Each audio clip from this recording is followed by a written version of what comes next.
Come on, if you guys heard him. Hey, sure. The wages and blessing never living a lie. So we keep our meditation in the eye. We weather the storm and put up a fight, 'cause we can do anything. Should you feel like giving up, let the strength of your ancestors fill your cup. The power of Jah preserves I and guides in all that good. Fight evil that may be harm and go back where they came from. No demonic words perform. Yeah, until the older and the science man come, cause them can't squeeze me lion bar. No demonic words will form, shall prosper.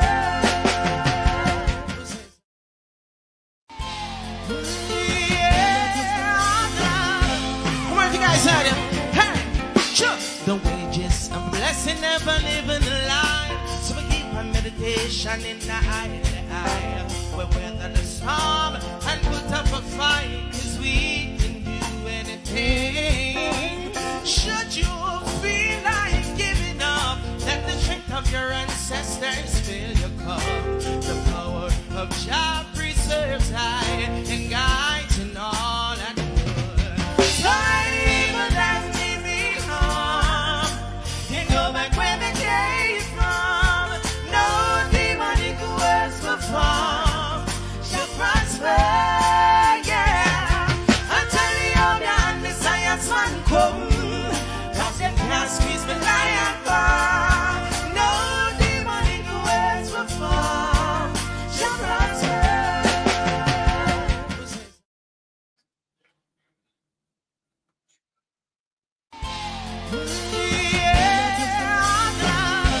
Come on, if you guys heard him.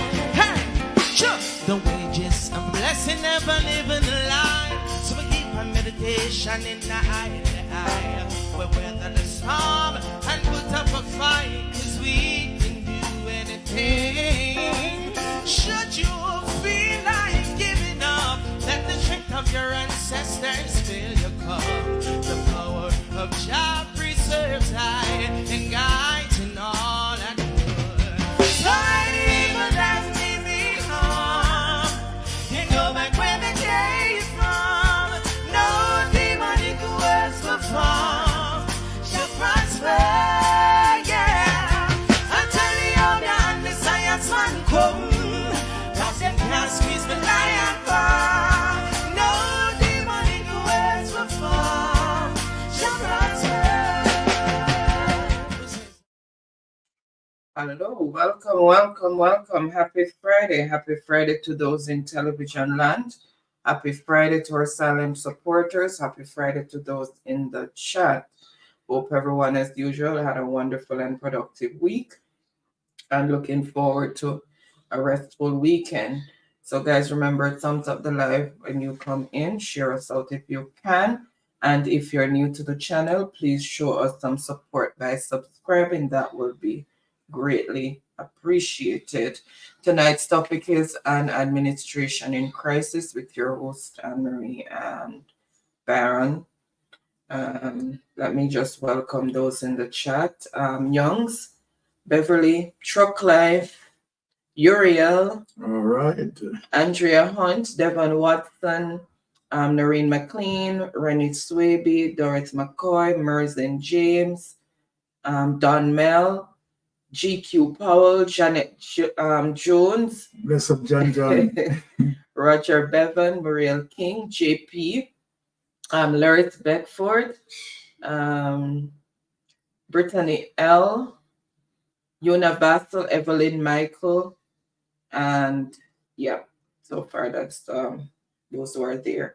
And remember, guys, I will welcome you as you come in. If I lose control of the chat, then I will just do umbrella welcomes. So again, thank you so much for tuning in. Really appreciate each and every one. Just gonna hand over to Baron. So can. All right. Thank you, honey, for that usual solid precursor there. Right. Jamaica people, I want to begin in saying that, you know, we understand the recent development as it relates to Nigel Clark jumping ship. And, you know, we want to try to understand the real reason behind Nigel Clark jumping ship. And we have seen that the Jamaica Labour Party came out and tried to PR, right, as it relates to what the Prime Minister is saying, that, okay, it's looking good for us to have Nigel Clark there. But I want to show Jamaica a pattern that we have seen. And this goes to prove as it relates to Andrew Holness being narcissistic. The truth said, some folks don't believe this administration is in crisis. They keep saying it's the opposition, right, who they do think is opposing. Now, we don't think it's opposing. Let me say this, the truth, and I'm glad you mentioned that. For persons who believe that, okay, the opposition should be up and opposing everything, right, where they themselves who are saying that the opposition is not opposing, right, they themselves lack the knowledge of what the opposition is doing. The opposition is doing several pushback, some of which you have seen where the opposition, right, stop as it relates to the constitutional reform, right? So for those who are talking about the opposition, you know, is not opposing strongly, I mean, look at that, right? The opposition blocked, right, a constitution reform that would create mayhem for us. The opposition did done that. The opposition has taken the Jamaica Labour Party to court, right, on several occasions. So I don't know what those people are saying, right?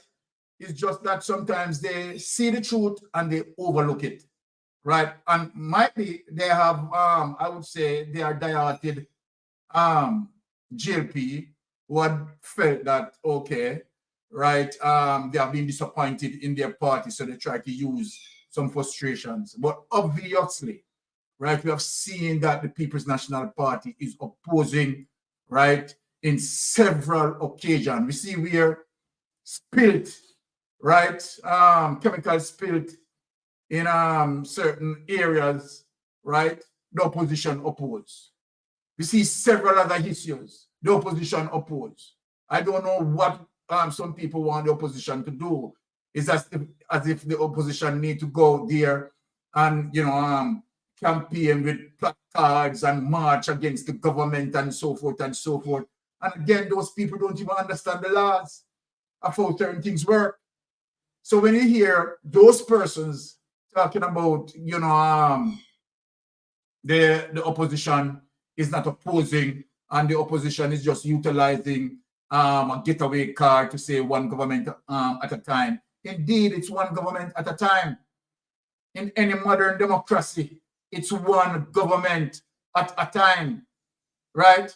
And so then might be these persons just lack total education, because I don't know what to say again. So many times that the opposition opposing, even now as we speak, the opposition is opposing, right? Nigel Clark going to the IMF, the opposition oppose. So what is it that the opposition is not opposing, right? So we don't have any time for distractions, right? So we have to keep focused, because we know that many of them, right, right, are just wolves in sheep clothing, right? And what I mean is just that they see the truth, right, and they fail to identify the truth that this administration is a callous failure. And again, we are going to go through and we are going to prove it tonight. Now, Uriel Dama said the illicit 8 he might run from prison. No, Durrell, let me tell you that. That is a part of it, and several other situation. But Uriel, I want to show you and viewers. Let me say this. If you notice Nigel Clark, right, going to the IMF, and they are looking now to have Favour, right, put into the finance ministry. And what we observe is that Rural Reid coming back to, mousing around, right, as if, and people, let me say this, I wouldn't be surprised that narcissistic Andrew Holness, you understand, want to put back Rural Reid in the Ministry of Education. So this, as it relates to Nigel Clark taking off, seems to be a conspiracy, something that, you understand, they have plotted for. But we are watching, people. We are watching. And trust me, don't think that Andrew Holness will not do that. Andrew Holness, right, will definitely preserve, right, all of those people who committing criminal acts.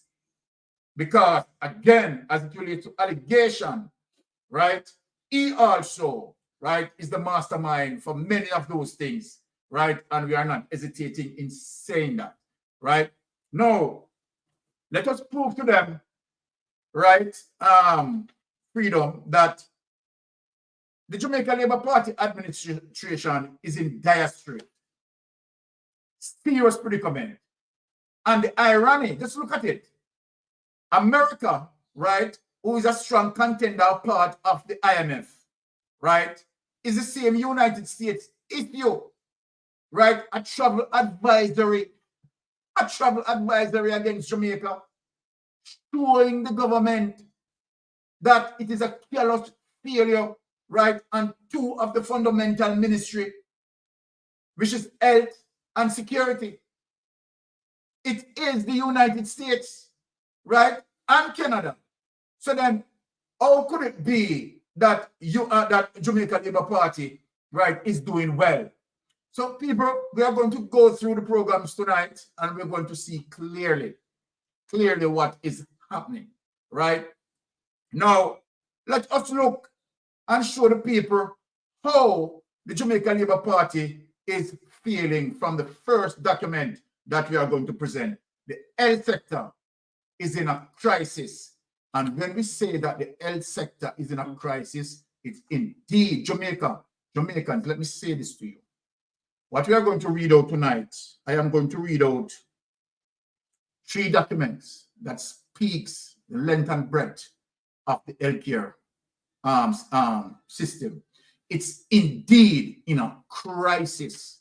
Now, without any delay, let us get into it. Jamaica Cleaner, Bustamante Hospital cancels elective. Now, Tell them to turn on that TV upstairs. yes.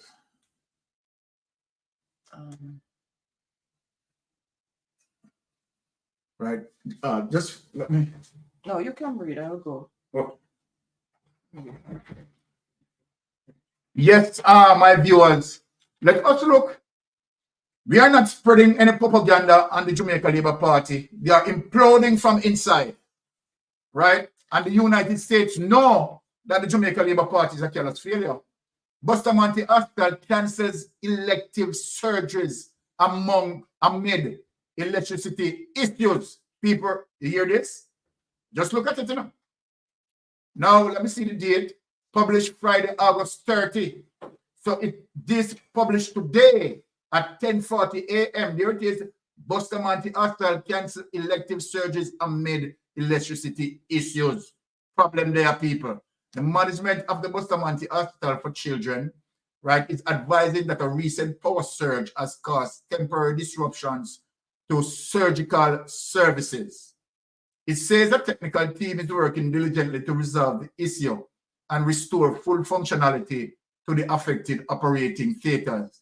Now, we have to address this, because when I look at this as it relates to. So where is it backup generator? Exactly, you take it out of my Where's mouth. the On generator? it. Now, when you look when we talk about surgery, right? Particularly, I mean, very serious surgeries, right? And you don't have any backup generator. This is madness. This goes to show you, and yet they are saying that how much $1 billion being spent. They spend the most money. And look at this situation, people. It says the technical team is working diligently to resolve the issue and restore full functionality to the affected operating theaters. So my question, what happened to the backup? What happened to the backup power supply? The backup generator that if you have situations like this, right, it should be up and running and the backup supply. It should be automatically clicking, but to tell you, there is no care as it relates to this government, right? No care. It says in the meantime, it will be rescheduling non-emergency procedures and where appropriate, transferring urgent cases to nearby facilities. All elective surgical procedures have been cancelled and only urgent and emergency surgeries are being accommodated at this time. This is a callous shame. Take it away. Callous shame, right? Callous shame, the billions of dollars that have been spent as it relates to healthcare. Now, look at the next disaster. Look at the next disaster that is, crippling our healthcare. Let us find Jamaica Gleaner breast cancer alarm. Now, these are serious, serious issues happening here under the Jamaica Labour Party, right? Healthcare situation. Now, people, look at this again. I'm just reeling them out to you, August 30, 2024. And yet, right, the IMF is, applauding Nigel Clark for macroeconomics. Macroeconomics. Look at this. Let us expose them, people. Breast cancer alarm.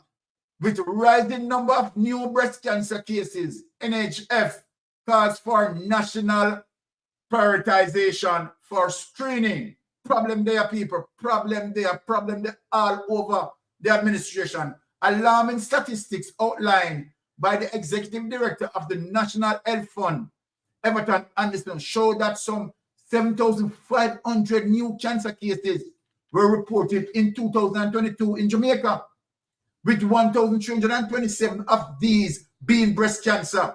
Anderson, who was speaking at the launch of the Kiwanis Club of Providence breast cancer run at the Sea Gardens Hotel in Montego Bay yesterday, highlighted the Global Cancer Observatory report, stating that these numbers are concerning and underscore the urgent need for improved early detection and treatment.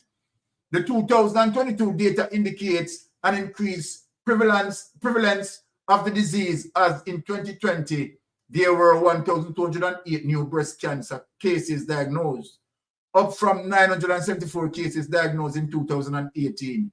The Global Cancer Observatory reports are released every 2 years. The burden of this disease is immense, not just in terms of human suffering, but also in the economic cost. People, listen now, associated with treatment.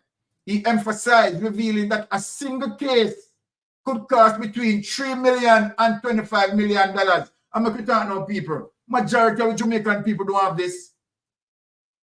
We're our ordinary Jamaican citizen, particularly middle class and and the poor class. Look at this, revealing that a single case could cost between $3 million and $25 million. So when we look and see this increase as it relates to breast cancer, right? These people, what should we say? It seems like these people are doomed, with some cases exceeding $30 million. The economic burden of cancer and the NHF is equally staggering. As Anderson noted, the fund spends a significant portion of its budget on drugs to help fight the disease. From a budget of $10 billion, we are spending $1.3 billion on cancer drugs alone. This illustrates the severe impact of cancer on our healthcare system. So let us start. It goes as it relates to, yes, the importance, right, of why we need to produce, right? The country is not producing. The country is not making as much money, right? We are just servicing our debt, paying billions of dollars to service our debt, not even paying down the debt, just to service it. Service debt. Right? And how are we going to able to come out of this economic dish if we are only borrowing to service our debt? We are not paying down the debt. And then here is IMF talking about Nigel Clark, right? Solid and macroeconomics. Solid and macroeconomics, and many people are suffering. The high cost of electricity, many people are suffering. Jamaica cannot produce as it ought to produce as it relates to high cost of energy, right? Which they all know. Now, a bauxite levy, right, that used to give us, 2 to 3 billion per year, right? Nigel Clark wiped that off and give it to the IMF, to the friends of IMF. No joke about that. No joke about this. Now let us look on more serious situation here as it relates to within the healthcare. Jamaica Gleaner advocate claims patients fired for doing chemo. All this madness. Now just imagine, right, you are employed, right, and you are doing chemo. You want to do your chemo, and the company fired you because to them you're staying off the job to do your chemo. This is crazy. Let us get into the document. Right? This is crazy.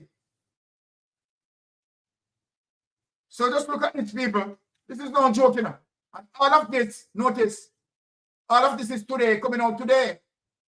Advocate claims patients fired for doing chemo under the Jamaica Labour Party government. So how they care for people? How do they care for people? And now seeking votes from these people. Survivor calls for better cancer patient support amid job insecurity and medication equipment gaps. Look at that. Under the Jamaica Labour Party government. In a world where the fight against cancer deserves steadfast support, many patients are instead grappling with a different struggle. The battle to maintain their jobs while undergoing life-saving treatment. Can you imagine, people? This is Jamaica for you. This is under the Andrew Holness administration for you. Cancer survivor and advocate nurse Lana Humphreys shared the additional hurdles being faced by patients battling the dreaded disease in Jamaica during the launch of the Kiwanis Club of the Providence Montego Bay Breast Cancer Run on Thursday. Humphreys, who leads an advocacy group in the second city, described the harsh realities confronting cancer patients, such as struggling with job insecurity. Can you imagine? You're going to tell me that this government won't put anything in place to protect situations like these? So then if you're sick at your workplace, right, and you want to seek help, right, as it relates to you getting time to do that, then the next thing you know, you have lost your job. So where is the government in this to help these people? This is a crisis proportion, people. Unbelievable. Facing medication shortages and lacking access to crucial diagnostic tools. Problem there, right? Short supply of diagnostic tool through the entire healthcare system. Coupled with that, imagine now the people who are sick, right? Who might want time off to go and get their ailment, right?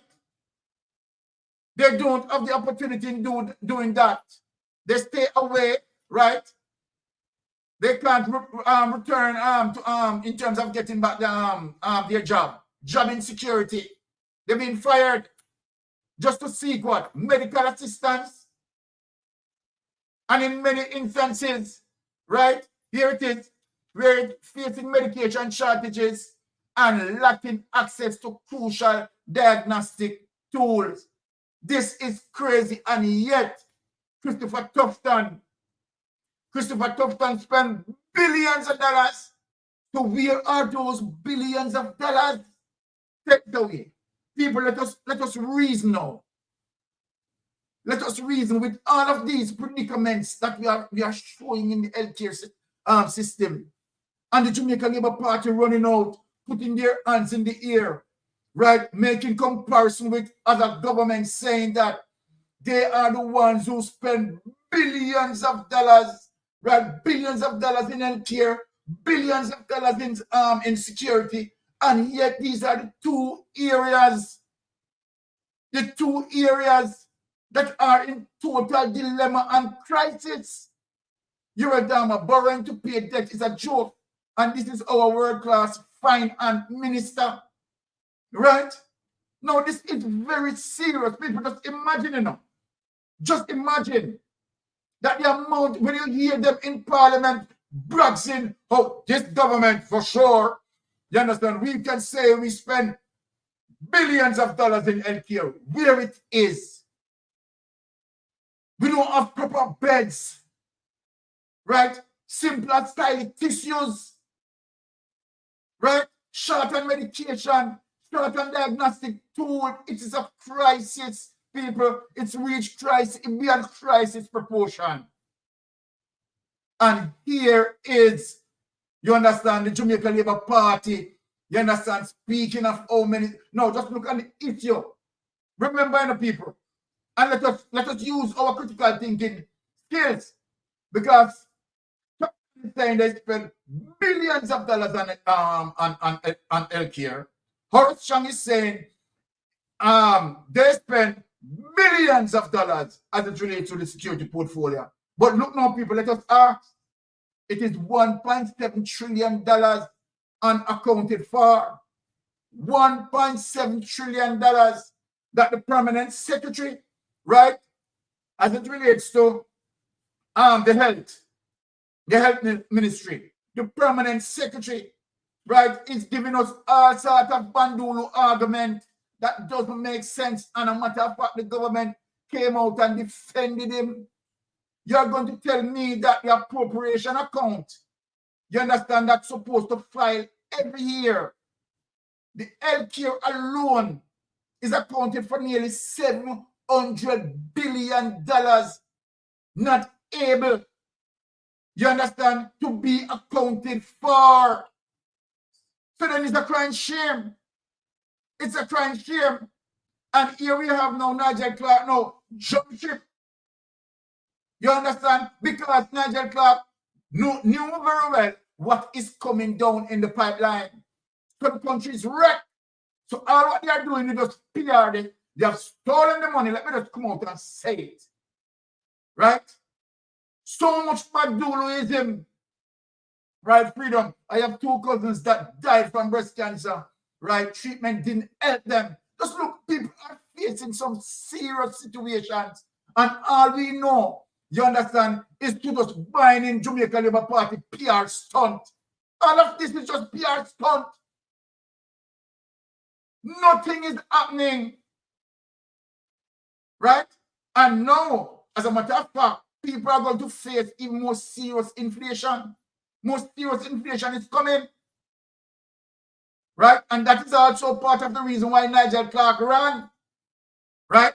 So now, we are going to get into more serious matter tonight. Right? When we zero in on Nigel Clark. Right?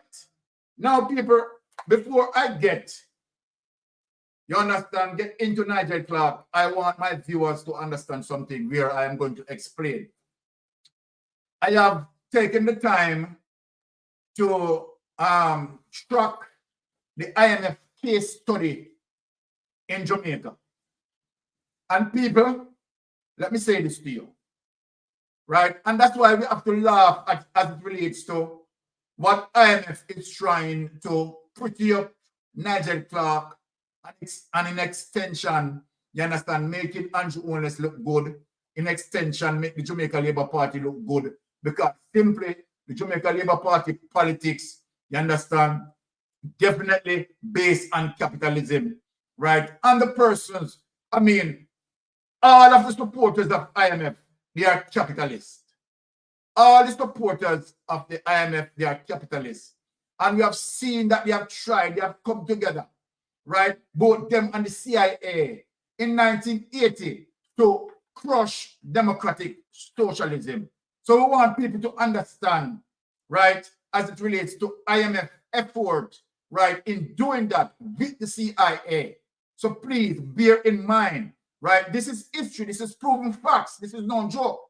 So when IMF coming out now to shape Nigel Clark again is now assisting, want JLP to stay there because JLP is a capitalist, and what is going on, it is that Nigel Clark as a finance minister is ensuring that all of our products, tonight I'm going to reveal even Zara Burton report.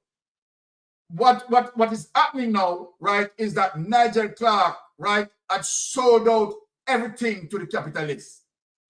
So they applauded him because this is the reward for him because of what he had done. It's more like a traitor situation. You understand? It's more like what we call bag of wire business, right? What Nigel Clark carried off. And we're going to prove it in the document and make you understand tonight's program. Tonight's program is very serious. Now, people, let me go into the IMF case study document for you, and we all are going to go through. And what you want to find in the IMF case study is to show you how PNP, right, struggle to fight, right, for progress, struggle to fight to develop, right, the nation, right. It is going to reveal in the document as it relates to the Jamaica Labour Party destruction. No, this is the IMF case study, the history of us dealing with the IMF, right, and where they are admitting, as it relates to the Jamaica Labour Party, damaging Jamaica economy. So without any delay, let us get into the IMF case study. IMF case study. All right, let us get into that, my people. Let me just drink some water to cool down this, because the engine is going to run hotter tonight. There. All right. So there's a document being shared. Remember, I know everything that we speak. Let me just increase the font. Yes, increase the font. Thank you.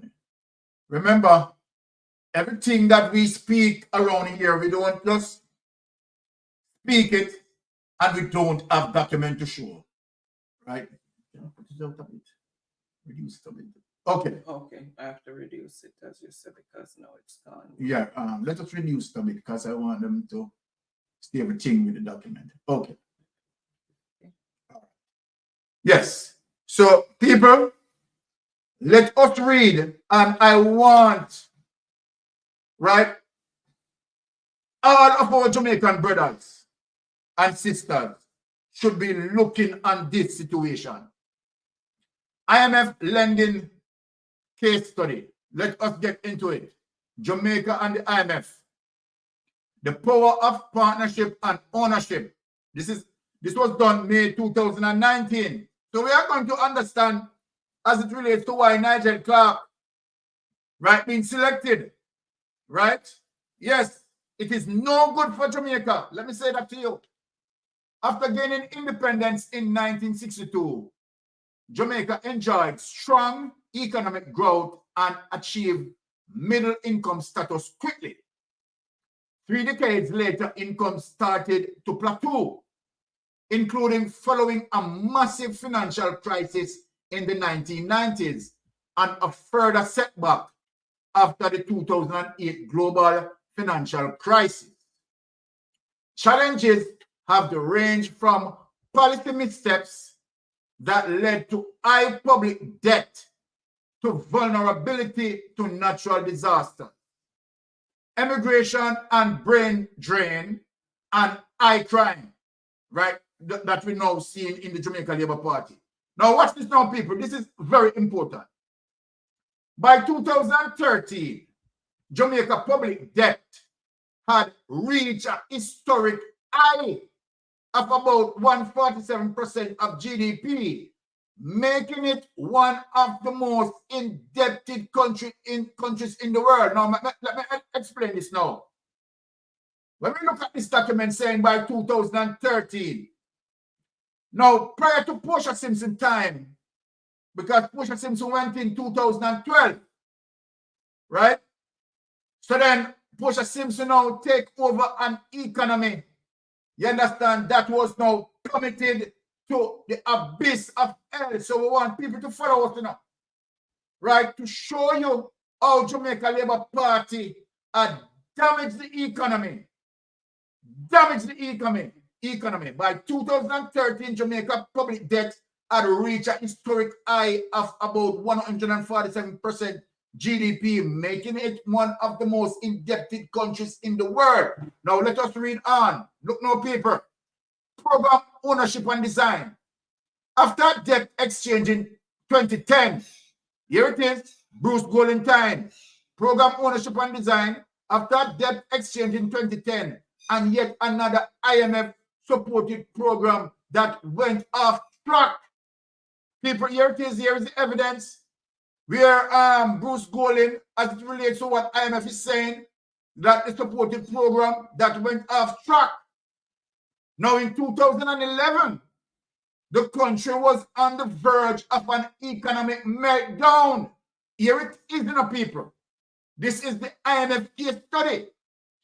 Right? In 2011, the country was on a verge of an economic meltdown with no access to international capital markets. Jamaica once again turned to the IMF in spring 2013. Now, here it goes. In 2010, 2011, Bruce Golding went in. 2009 to 2011, he came out 2011, and for the 3 years, you understand the destruction that followed Jamaica, right? See, there it is, no access to international capital markets. Jamaica once again turned to the IMF in spring 2013, right, for financial support. Now, when you hear Nigel Clark brags in you understand fiscal policies and so forth, this document is going to show you that what Nigel Clark is following is Portia Simpson policies that set. So this document, so when Nigel Clark, and this is it, Jamaica Labour Party, right, as it relates to where Jamaica making certain improvement, right, is now wanting to take that and want to own that. This document is going to tell you, you understand, the opposite. Now, look at it now. Jamaica once again turned to the IMF in spring 2013 for financial support. You are going to hear now how Portia Simpson and Peter Phillips now navigate themselves through the crisis. With its preceding weak track record of reform, significant budget financing from international and development partners was less forthcoming.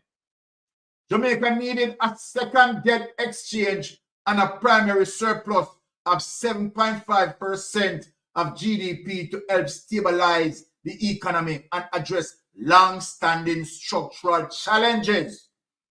The public said enough is enough.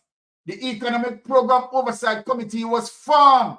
So here people, here's the evidence that the Economic Program Oversight Committee was formed so that stakeholders from the private sector, union, government, academia, and the media could come together to hold the government accountable for its reform commitment and fiscal discipline under the reform program. So this is the program that Nigel Clark is operating under, right? So it is no policies position from Andrew Holness.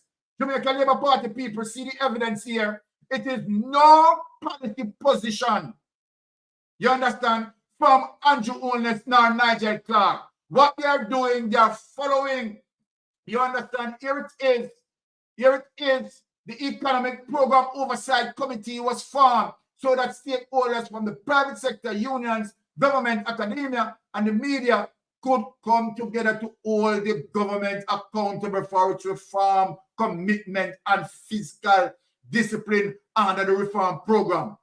With that, as described by Finance Minister Nigel Clark. So that is why we need to have an understanding. What began as an IMF program became Jamaica program with IMF support. So here it is. Under the 2013 extended fund facility and subsequently the 2016 precautionary standby arrangement, which was signed with a new administration, the Jamaican authorities over the past 6 years, with strong capacity, building support from international financial institutions and other partners, have made significant progress in stabilizing the economy and improving social outcomes in particular, right? So then there it is, right? So it's no policy position such as it relates to coming from Nigel Clark or coming from Andrew Holness. Fiscal and external sustainability have restored. Jamaica has achieved a level of unprecedented fiscal discipline across 2 governments from opposing parties, delivering a primary surplus in its excess of 7% of GDP for 6 consecutive years. Take that away. So you tell me now. So many of the times that you hear Nigel Clark coming out and never yet before, 20 years ago or 50 years ago, right? This has ever happened. We have reached this and reached that. Nigel Clark, where were you? Where were you when Bruce Golding wrecked it?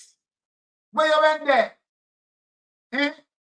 You get something that Portia Simpson and Peter Phillips built upon and lay down a red carpet economy give you. Right? And you know, the act as if, right, it is you who come with the magic wand, right? And turn around things. No. What you have done, Nigel Clark, right, is want to damage the progress of Jamaica. And we are going to show you how you are damaging what Portia Simpson and Peter Phillips created.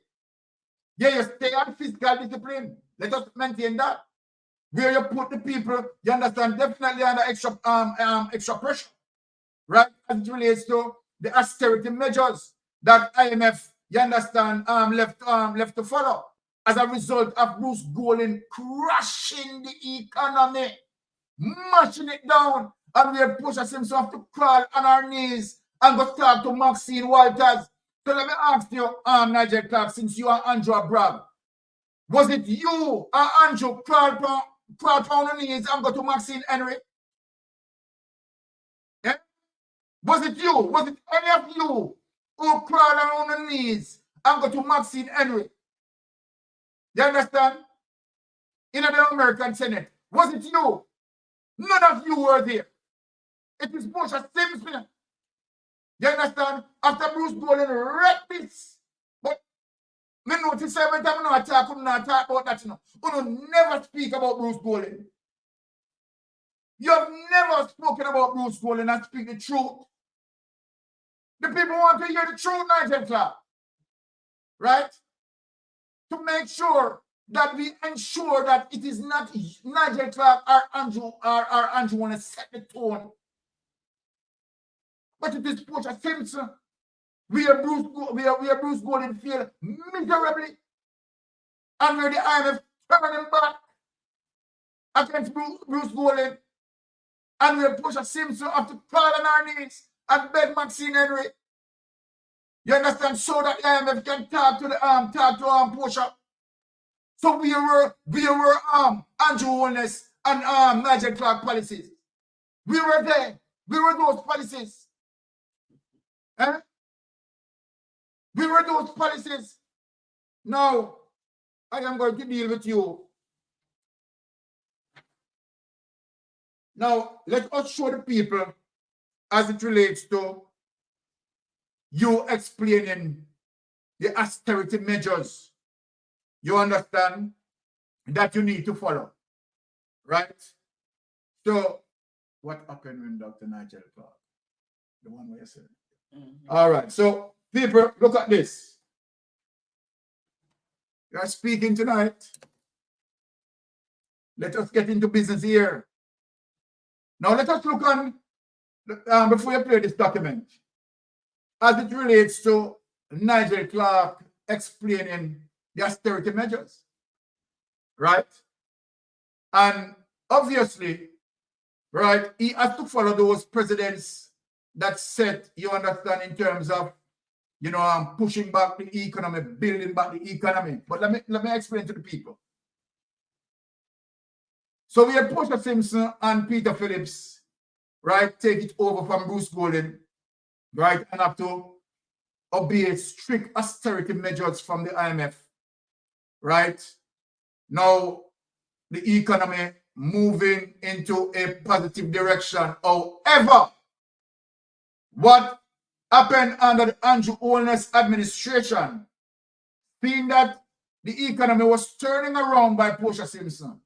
Remember now that under the Andrew Holness-led government, the amount of corruption, people, this is, I want you to understand before I present the document. So in spite of what we have gone through with the austerity measures, what Andrew Holness-led government came in to do is to damage all of that.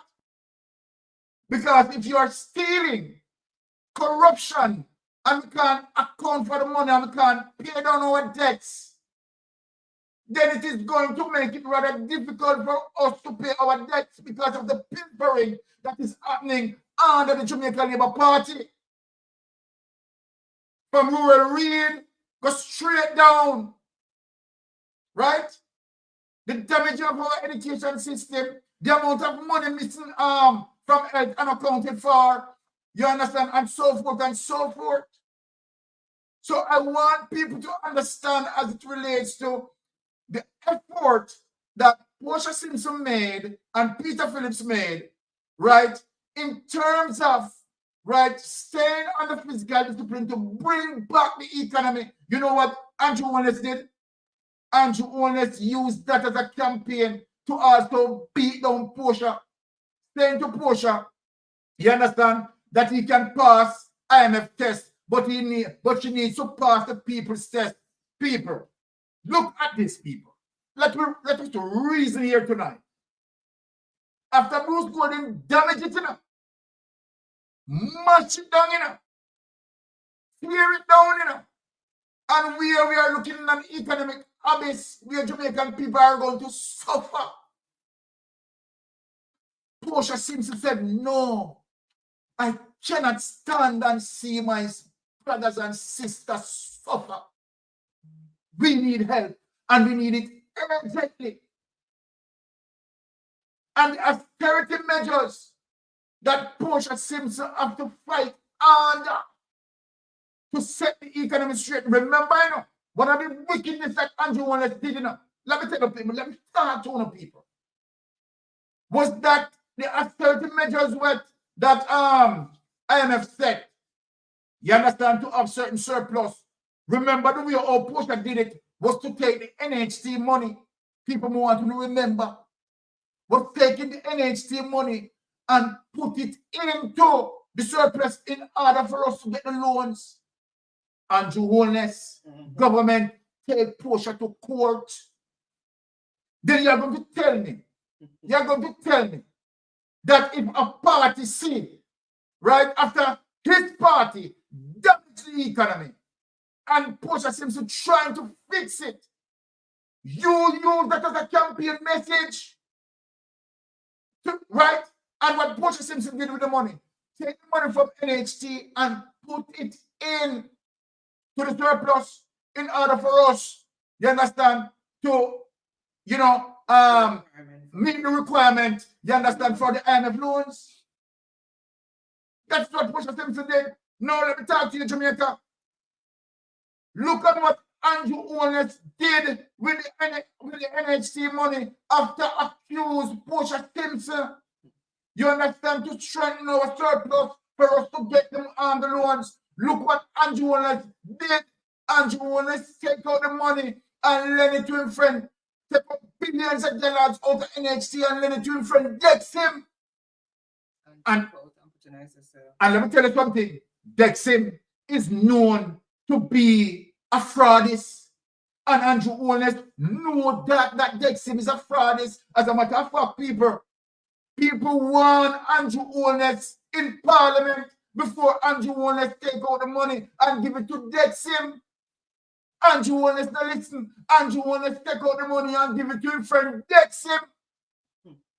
You are talking to them tonight. Andrew Holness take out the money out of NHT and give it to DISCAIMER. But the thing say, that is bad. Let me give you a worse scenario what Andrew Holness also did. Andrew Holness and Nigel Clark. So when Nigel Clark, you understand, we see the IMF stretch out a hand to help him because Nigel Clark sold out to the capitalists, sold out totally to the capitalists.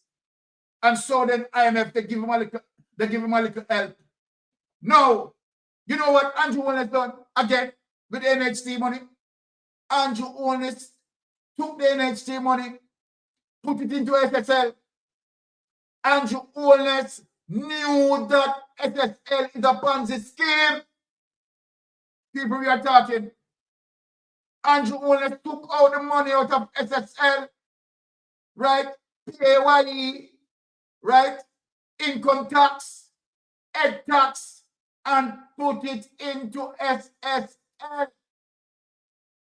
Now, people, you have to understand why Nigel Clark are running, right? So PSOJ, you can't come pretty up this, you know. But tell the people them why Nigel Clark are running. Now, Nigel Clark smell the caffeine and knows that Jamaica Labour Party must lose the general election, you know. Can you imagine the bang around when forensic audits start to run? So Nigel Clark, best to take for yourself, you know. Don't believe that Jamaica are pine over you because you take for yourself. Because I'm a top we don't want you, you know. You understand? Would like to know that you are in our reach where we can grab you after the forensic audit. Right? But it's okay. It's okay. Right? Things coming up to bomb, Nigel Clark. Things coming up to bomb. So, you see the level of wickedness, the level of cruelty, what the Jamaica Labour Party done. You see, as it relates to them putting all the people at certain place, you understand that we have no qualification. You see it, you know? Western Regional Children Hospital, right? You see a top vlogger is there, only to have certification in food and beverage, and yet is collecting project manager money. You see the blatant corruption in the people. The corruption is so blatant. The corruption is so blatant. So then now, let us look now. What is Andrew Holness' plan? And let me say it before we do it. Let me say it. So Nigel Clark run. And you move now, you plan to move Flavor from out of Ministry of Education after Flavor wreck that.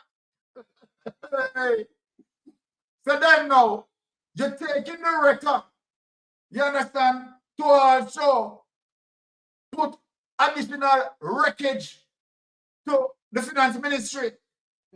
And then, on top of that, we know the card that you're playing in.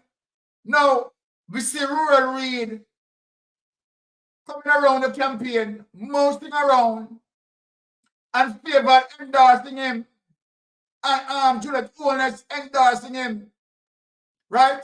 Don't think you are going to be surprised, right, if Rural Reid drop back in the Ministry of Education. But Master God, Jamaican people, if the thief they ever go back in it, right, me I tell you, say, no normal.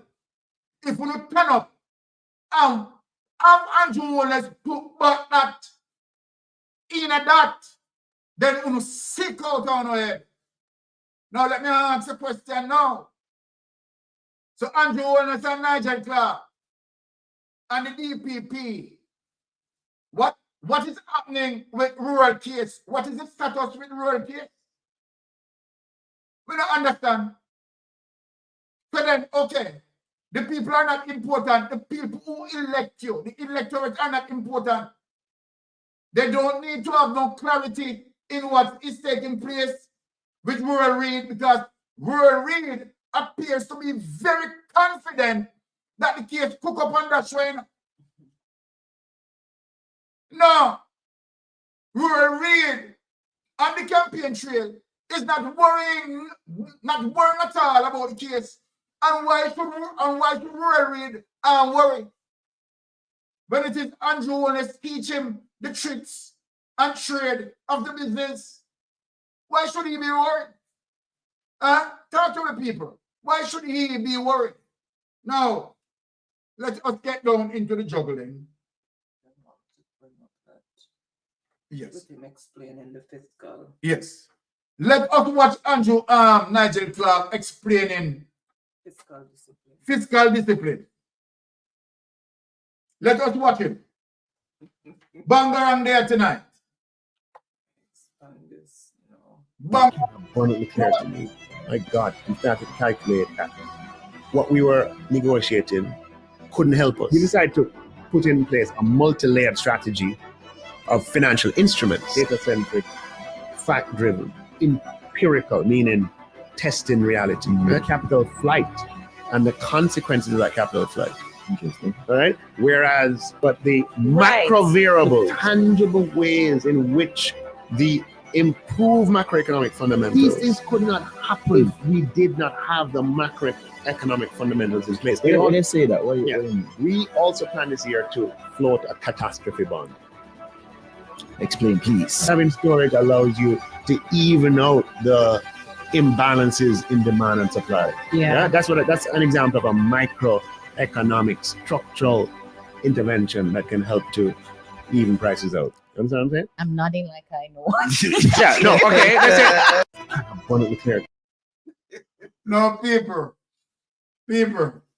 just imagine, right? All of what he's talking make no sense, right? The people don't understand him, right? Over the fix last, they don't understand nothing what he's saying, right? And in all of that, what he's saying, you understand, is that he really sell out Jamaica. Now, people, let us talk about some concerns as it relates to Nigel Clark's situation here. Let us get this document. Right? Yeah, it is concerning as it relates to why Nigel Clark, people when they look at it. In the eve of an election, in the eve of a general election, where the possibility exists that the general election, you understand, seems to be pumping up for December as it relates to information from the grapevine. And you're going to tell me Nigel Clark choose this time to jump ship. Ready? Well, let us get into this. Yes.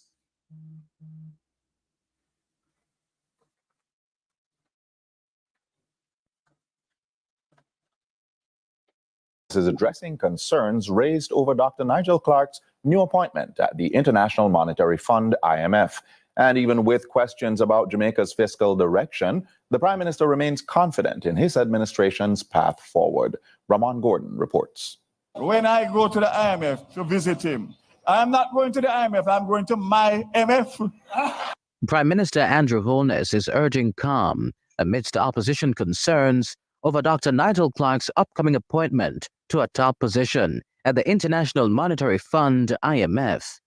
While the PNP's General Secretary, Dr. Dayton Campbell, congratulates Clark, he argues that the timing of his departure may be problematic. Dr. Clark's departure comes at a critical juncture for our country as we face serious economic challenges, including the spiraling cost of living and the negative growth impact of the recent hurricane. We are constrained to ask whether his move at this time signals the abandonment of a sinking ship, leaving the Jamaican population to grapple. At the handover of 100 government-financed CNG buses in St. Catherine today, Holness rubbished that charge, hailing Clark's appointment as a shining achievement for his administration. So I am not concerned. I'm happy that one of my cabinet members, which validates our efforts, can be tapped for such a high position. If ever there was an endorsement of a government's policy, that is it. On the matter of policy continuity, Holness expresses equal enthusiasm. Minister Clark and myself have worked very hard to ensure that nothing that we do is personality-based. And we don't depend on one man alone. We have a diverse leadership pool. And my job as Prime Minister is to continue to scout the country for the incredible talents that exist. Prime Minister Andrew Holness has yet to name a replacement for Clark. However, speculation is rife, with many pointing to current Education Minister and former State Minister in the Finance Ministry, Favour Williams, as a strong contender. The outgoing Finance Minister made his first public appearance following the IMF announcement Tuesday, hailing the latest effort from the Transport Ministry to bolster the Jamaica Urban Transit Company's fleet. The macroeconomic fundamentals today are better than at any time in the last 50 years. And people ask, how does it affect me? Well, how it affects you is 100 buses to transform the transportation system. He will be there to give us any advice that we need. But whoever is his successor is getting sound fiscal policies that will allow the country to continue on the trajectory that this gentleman has led through the Ministry of Finance. Ramon Gordon for CVM News. Wix. Okay. One platform. The reason why I play that, Unlimited creation. people. Describe your needs and goals. Yes, the reason why I play that clip, nowhere as it relates to what being stated, right, giving any form of honor to Portia Simpson or Peter Phillips. They go as far as back to say 50 years. And they don't tell the people, they are so dishonest that they don't even tell the people that these are continuation of policies. These are continuation of policies that they have to follow as it relates to the committee. They have to follow. But they're now sounding like it is Nigel Clark who created, right? These are the lies that they told. Nobody did speak about the successes of Portia Simpson and Peter Phillips, right? Now, as Maxine Fraser said, 100 buses when we had 400 before. No, just, Maxine, these are the things we talk about, right? And macroeconomy. You understand? Madness. Madness. Now, people, now let us show you, and before I play this as it relates to what we call the economic hitman, I'm going to play a clip to show you, for you to better understand as it relates to why IMF moved towards Nigel Clark. Because Nigel Clark had done what is expected, right, by the IMF. Now, we're talking about zeroing of the backside levy, right? Where IMF will go to countries, developing countries, right, and offer loan. And many of the times, if the government is corrupted, I want people to understand this because this is very key. If the government is corrupted, the IMF prosper. What do you mean by that, Byron? that if the government is corrupted, the IMF prosper. Let me explain. Also goes for the BRI, the Belt and Road Initiative with China. When the government is corrupted, these lending agencies prosper. Why? Okay, let me answer why. Because when you have a corrupted government, right, who's pilfering from the treasury, it simply means it makes it more difficult for the country's economy to pay down their debt. What those lenders do now when they fail in that regards, right, will claim rich natural resources, right? Rich prime lands. They will claim these things because the country is indebted to them. So these lending agencies, the BRI, right? Belt and Road Initiative is a financial mechanism from that China use in terms of lending money to developing countries as well. The IMF, the World Bank, right? You know, pretty much the same thing. They do the same thing. But China doesn't really come with the austerity measures, and that's why you find it that people are moving away from IMF and go to BRI. Because the Chinaman don't care.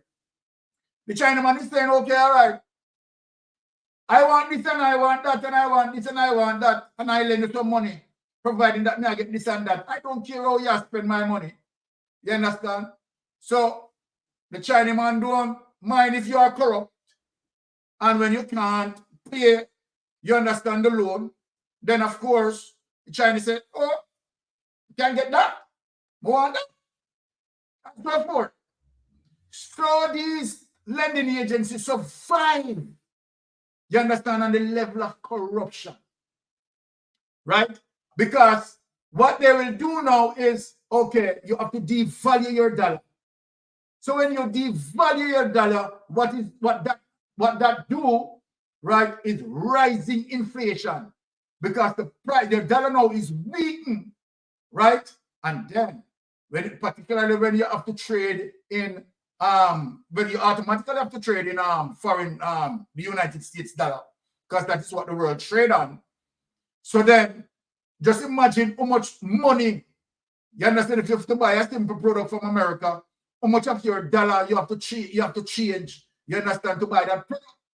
So then guess what now? The cost of living gets higher because of course your dollar is weaker and inflation goes up. So people need to understand that. Now, I am going to play something for you.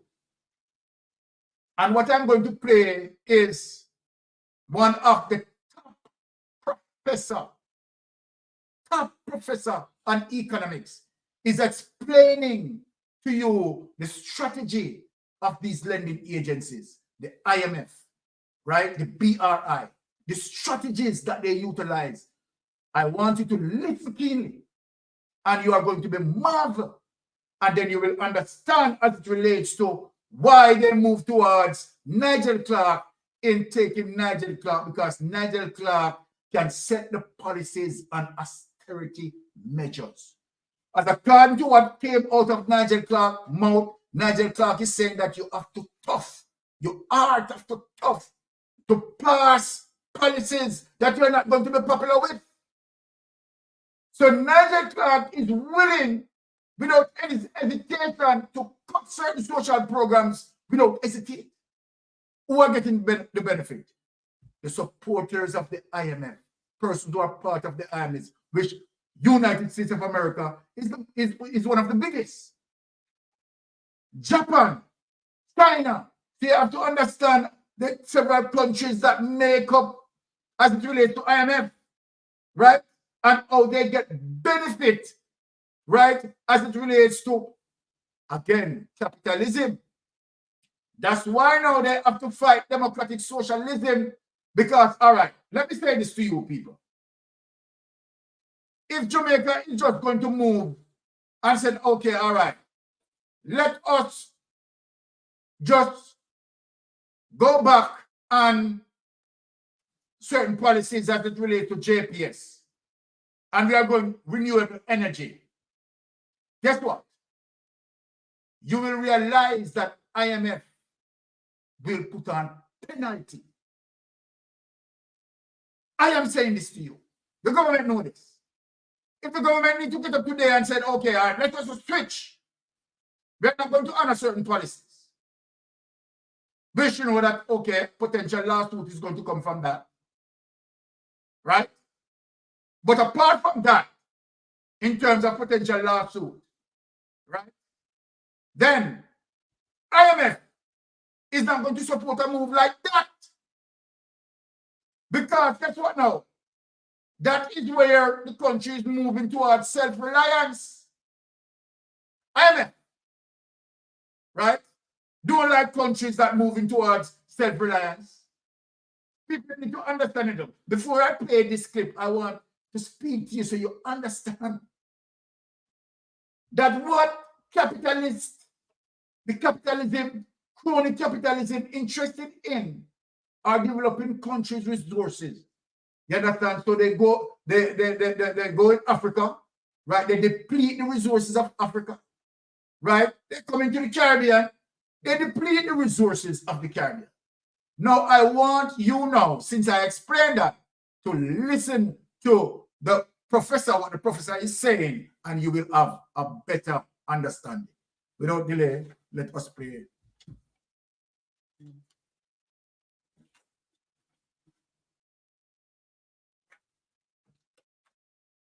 People, I want you to listen to this very carefully.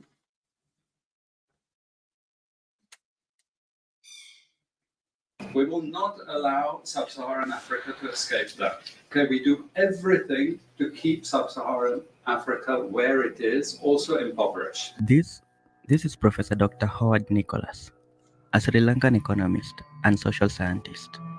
In the year 2015, Dr. Nicholas gave a presentation at the International Institute of Social Studies, ISS, of Erasmus University of Rotterdam, where he is also a senior lecturer in economics. Here, he's explaining why and how the Western Europeans do everything in their power to impoverish Africa and forever keep them poor. Starting with the why. The main reason why majority of developing countries, and Africa, specifically the Sub-Saharan Africa region, have always been a target for the West condemnation is for the raw material production. In his words, Dr. Howard says, the Sub-Saharan Africa has been fundamental to the global prosperity of advanced countries, therefore has to be kept poor. Africa, historically, Sub-Saharan Africa has been fundamental to the global prosperity of the advanced countries. Okay, and Africa had a role to play. It has a role as a raw material producer. We will not allow Sub-Saharan Africa to escape that. Okay, we do everything to keep Sub-Saharan Africa where it is, also impoverished. It's absolutely vital for the prosperity of everyone else. And since colonization, there has always been plans to stop Africa from aggressively industrializing. These are the 6 economic structures put in place that keep Africa poor. Hey, are you worried about buying a used car? Did you know that finding a good used car is like winning the lottery? Hi, call me Louis. This is my spot. This spot. 1. Foreign aid. Here's where money and weapons is given to keep Africa repressive regime systems in power. Okay, we give them aid. Aid for what? Actually, we give them aid to keep repressive regimes in power. That's all. Okay, we're not giving them aid for much more except a little bit of infrastructure to make sure those raw materials get to the ports and aren't gotten out of the ground. But for the most part, we give repressive regimes money and power and guns to keep that system going. This is what it's fundamentally about. All the hypocrisy about transparency and democracy and bullshit like that, it's all bullshit, you know? And at least the Chinese don't enter into that bullshit. They say, we don't care about the whole political environment, we just give the money, okay? And it's for raw material extraction, period. Debts and foreign loans. Here money is lent to raw material producing countries to gain control of them with debt strings. Economic hitmen will also be sent to execute those leaders who refuse to accept the loans. I was telling some of my students today, was it today or yesterday, about Confessions of an Economic Hitman. Do you remember this? Have any of you heard of this one? Confessions of an Economic Hitman. It's a book written by John Perkins, who used to work for a very nebulous, opaque bank. No one had ever heard of this bank, but it was formed in the 1950s by the IMF, the CIA, and the American State Department. And it had only one job: to lend money to developing countries that were raw material producers in order to indebt them. Once you are in my debt, I control you, okay? And this bank had 4,000 employees, but no one ever heard of this bank, you see? But it would go to country after country offering loans. And if the president did not accept the loan, they were killed. And he gives two examples of presidents who were killed when they did not accept the loan. You see, the lending is also very important to trap the country. It's very important. It's part of that process. I teach in Suriname. And Suriname in recent times had a huge foreign exchange reserve. So big they didn't need to borrow money. And then one of my students who was very high up in government, he said, you know, the IMF is trying to convince us to borrow money from foreigners. Why? I thought, you know, sorry about this, but, you know, this is the game. And in the end, Suriname did borrow this money because the IMF said, if foreigners lend to you, then everyone will think Suriname is such a strong economy that foreigners are interested in lending to you. You understand? Before Lula came to power, you know, the previous president in Brazil, Cardoso, his predecessor, took a gigantic international loan. No necessity for taking the loan. Why? Because once I catch you with the debt strings, I hold you forever.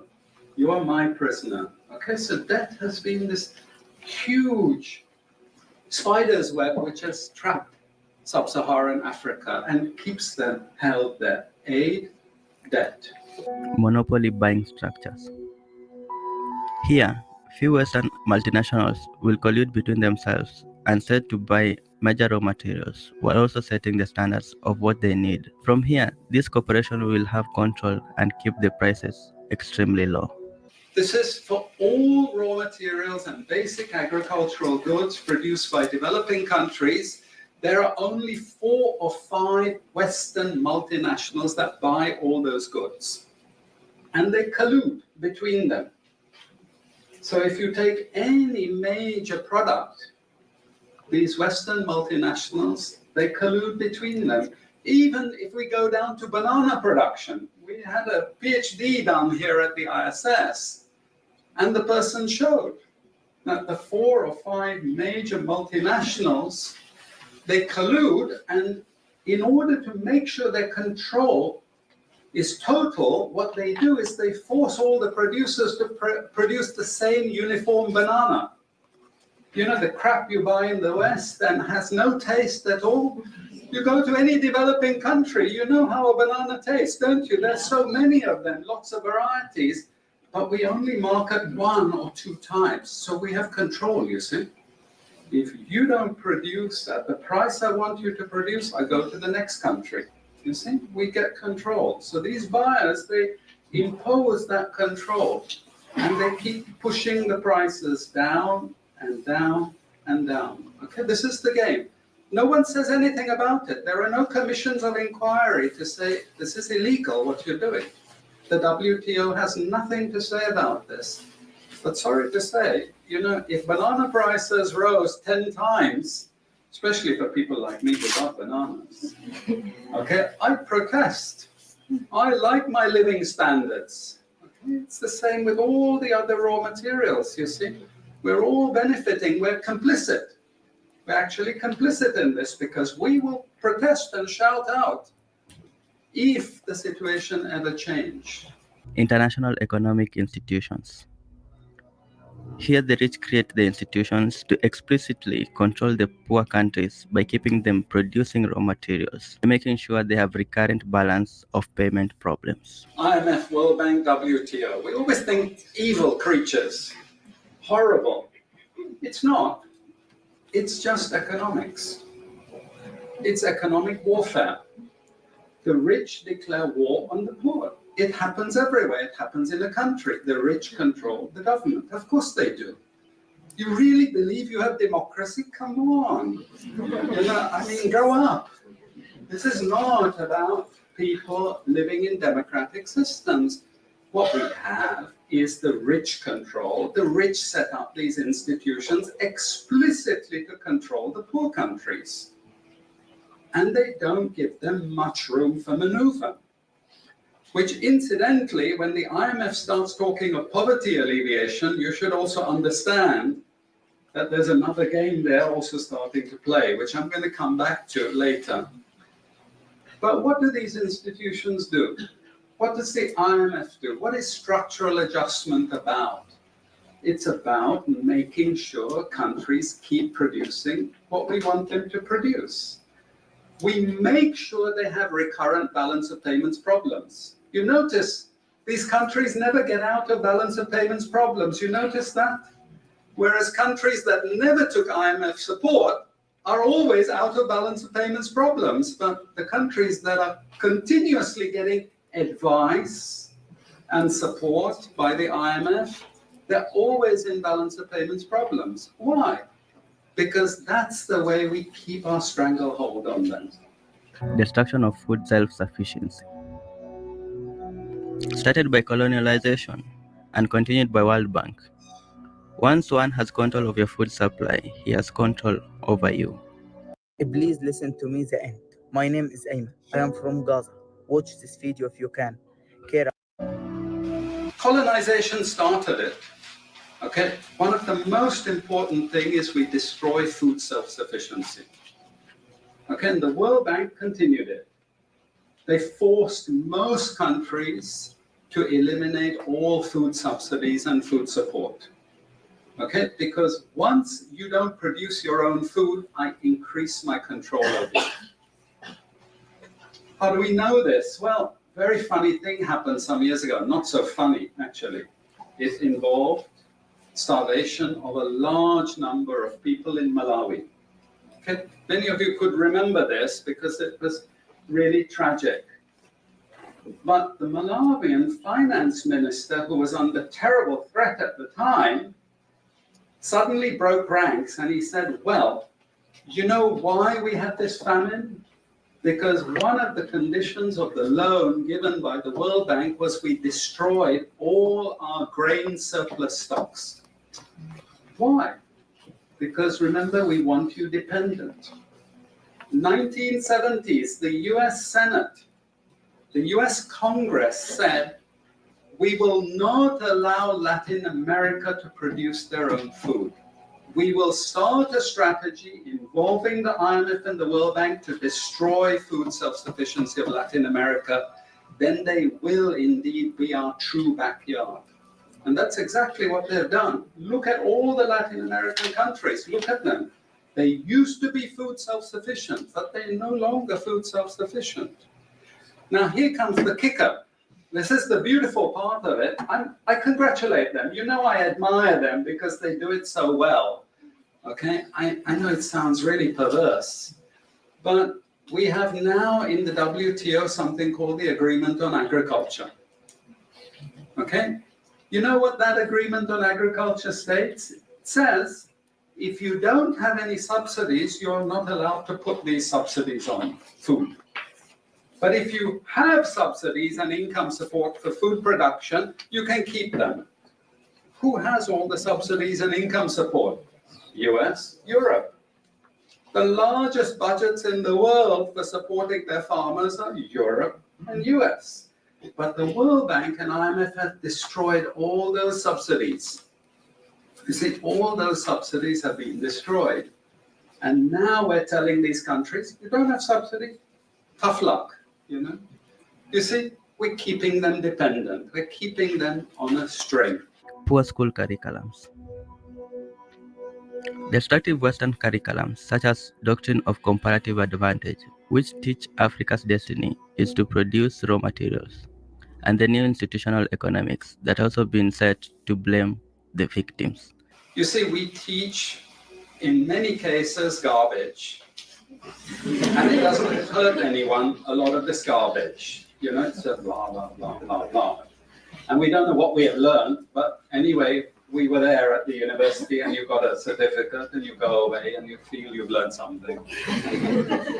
But sometimes we teach very destructive things. And no more important than when we're teaching people from developing countries. Okay, and one of those very damaging and destructive things is the doctrine of comparative advantage. It's a lie from beginning to end. It's utter crap. It has been decimated many times, but we keep it in every curriculum. Why? Because it tells sub-Saharan African countries that their destiny is to produce raw materials, you see. And if you produce raw materials, you get rich just. Okay. So, my people, now you understand fully well as it relates to why Nigel Clark, right, being selected. Because Nigel Clark will not hesitate to execute austerity measures. And let me show you some of the measures that Nigel Clark had executed. Now, you hear what the man said as it relates to ensuring that, right, your products, the price being driven down. Remember he said that. So what Nigel Clark had done was to remove the bauxite levy. Who does that benefit in removing the bauxite? That does not benefit Jamaica, because Jamaica used to get $2 billion from the bauxite levy. So you take that away, right? Giving it to who are exploiting us. And not only that, one of the reasons why you also do it, because you know, right, as it relates to information, getting knowledge. So this is where the corruption comes in. And so, of course, Nigel Clark, right, appease crony capitalism. You understand? In extension, right, make a run in terms of them getting the knowledge, right? Corruption, kickbacks. Look at that. This is what you had done, Nigel Clark. And then you came out and you tried to talk about you have to stay on course with global alignment. That's what you explained. You came out and you spoke as if to say that we have high-end jobs there, that we are paying what? What are you paying? You strip $2 billion away from the government revenues. $2 billion. Do you know what that $2 billion can do with education? The International Monetary Fund, right? Like when you damage our education system, everything that the man spoke there, this is what IMF is ensuring to do, right? Poor education system.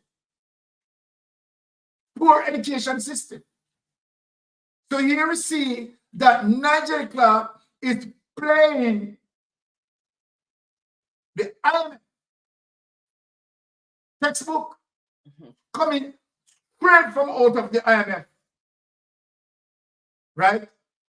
Not only that, you remove tax from our green produce coming into the country, Nigel Clark. So when you do that, who suffer? Our farmers suffer. And what do you kill, Nigel Clark, from that? You kill our agricultural system. What are you saying to our people? You make chemicals and all those things in terms of agriculture. Farmers it is so expensive for them to farm. And while it is so expensive for them to farm, what you do is to now allow foreigners, right, to come in with green produce to give them competition. They cannot compete, and in extension, kill our agricultural sector. Nigel Clark, you are vicious. You are selling out the Jamaican souls. You are putting us back in slavery. Economic slavery. That is what you are doing, Nigel Clark. Now, let us start the truth now. And for people to Google this. If Nigel Clark is so good on macroeconomics, then Nigel Clark, please come and explain to me as to why we are exporting just little over $1 billion per year, while we are importing over $5 billion per year. A deficit as it relates to trade balance of $4.5 billion. Explain to me, Nigel Clark, how are you going to pay down the debt that we have? Right? Because it seems like your algorithm, right, is not working. Right? It seems like you're using the Portland Mere maths. So let me ask you now, simple reasoning now, Nigel Clark. If we, the country, right, is exporting over just little over $1 billion per year, and we, right, if we are importing over $5 billion per year, and we are only exporting $1 billion. Tell us, Nigel Clark, how are we going to pay down our debt? So then the money that we are gathering, we are only servicing the debt. This is what IMF love with you, Nigel Clark. This is what IMF love with you. Just let me answer this phone and answer the caller. Right? Thank you for calling, caller. You're on Mystic Sensation Live. Go ahead. Yes, Cyril. Everybody at the party have the same kind of aspect, like over Portland. Yes, at the Portland formula them I use. Yeah, because I don't understand how back in the day, like, we have 400 bus. And you buy 100, and now this is the largest contingency of bus. Can you imagine? Can you imagine, Uriel? Take 100 out of 10. My goodness. I don't know. My wife said they like to take 100 out of 10. Not 10 out of 100. That's why I think nobody can school it I know. The people public stage, the Prime Minister get up on stage and say, the largest fleet of bus in the island is 100. When in the 1980s, we have 400. Eh? Where can we pour from? I'm telling you. I'm telling you, you're right. All right, my brother. Because yeah. If you don't run away, it's not missing. There you go. There you go. That's what it's called. But we are telling you, sir, make it loud and clear tonight. Everywhere you go. All right. Thank you, Uriel. Member. All right. Here you go. All right. All right. Blessing, brother Uriel. Anyway, Ron go. We have to find him. So then, now you explain that to the country now, Nigel Clark. You understand? When we are importing $5.8 billion per year in products and only exporting maybe 3 or 4 billion, you tell me how the country is going to be able, right, to pay down the debt. So what you're saying and talk about macroeconomics and all of that all bullshit where you're talking about your mouth. You understand? The country is not producing. So the country have the problem there. You understand? Manufacturing is the way to go. And the country is unable to manufacture because what? The high cost of JPS. You understand? So then there you go, where you have the strongest country into the IMF, you understand, as it relates to certain issues. Now you have Japan who is a part owner, right, of JPS, and Korea who is a part owner of JPS. You understand? Now Japan again is a part of the IMF as well. So then here you have them now suppressing you to make sure that the country cannot produce, right? As you hear what the economic, the philosopher, the professor said, to ensure that you stay in poverty. Simple means make it difficult for you. The policies that they're providing for you make it difficult for you to pay the loans. So you're always indebted. You're in their net. You are in their net. Right? And so there you go. You give them the backside, the resources. So Andrew, so Nigel Clark, why they wouldn't love you? Why wouldn't you love you? You've sold us out. Right? You have sold us out. Now, what we are going to get into now, right? We are going to get into 18 degrees north, investigation in the issue, and hear what, right, the investigator has to say, right? Remember now, Zara Burton is one of the best investigators within the Caribbean. We are going to take, right, a run on this report as it relates to what Zara Burton had put out, right? Nigel Clark, let me tell you something. Mike General Ralston Iman been telling us this for about a year that he's working for a job at IMF, and that is one of the reasons why he executed, right, all those austerity measures, right? Now, there it is now. I'm not looking at people. He claimed that budget passed for Tri-Bridge to fix. I'm not look, it's not going to be fixed. People, wake up and smell the coffee.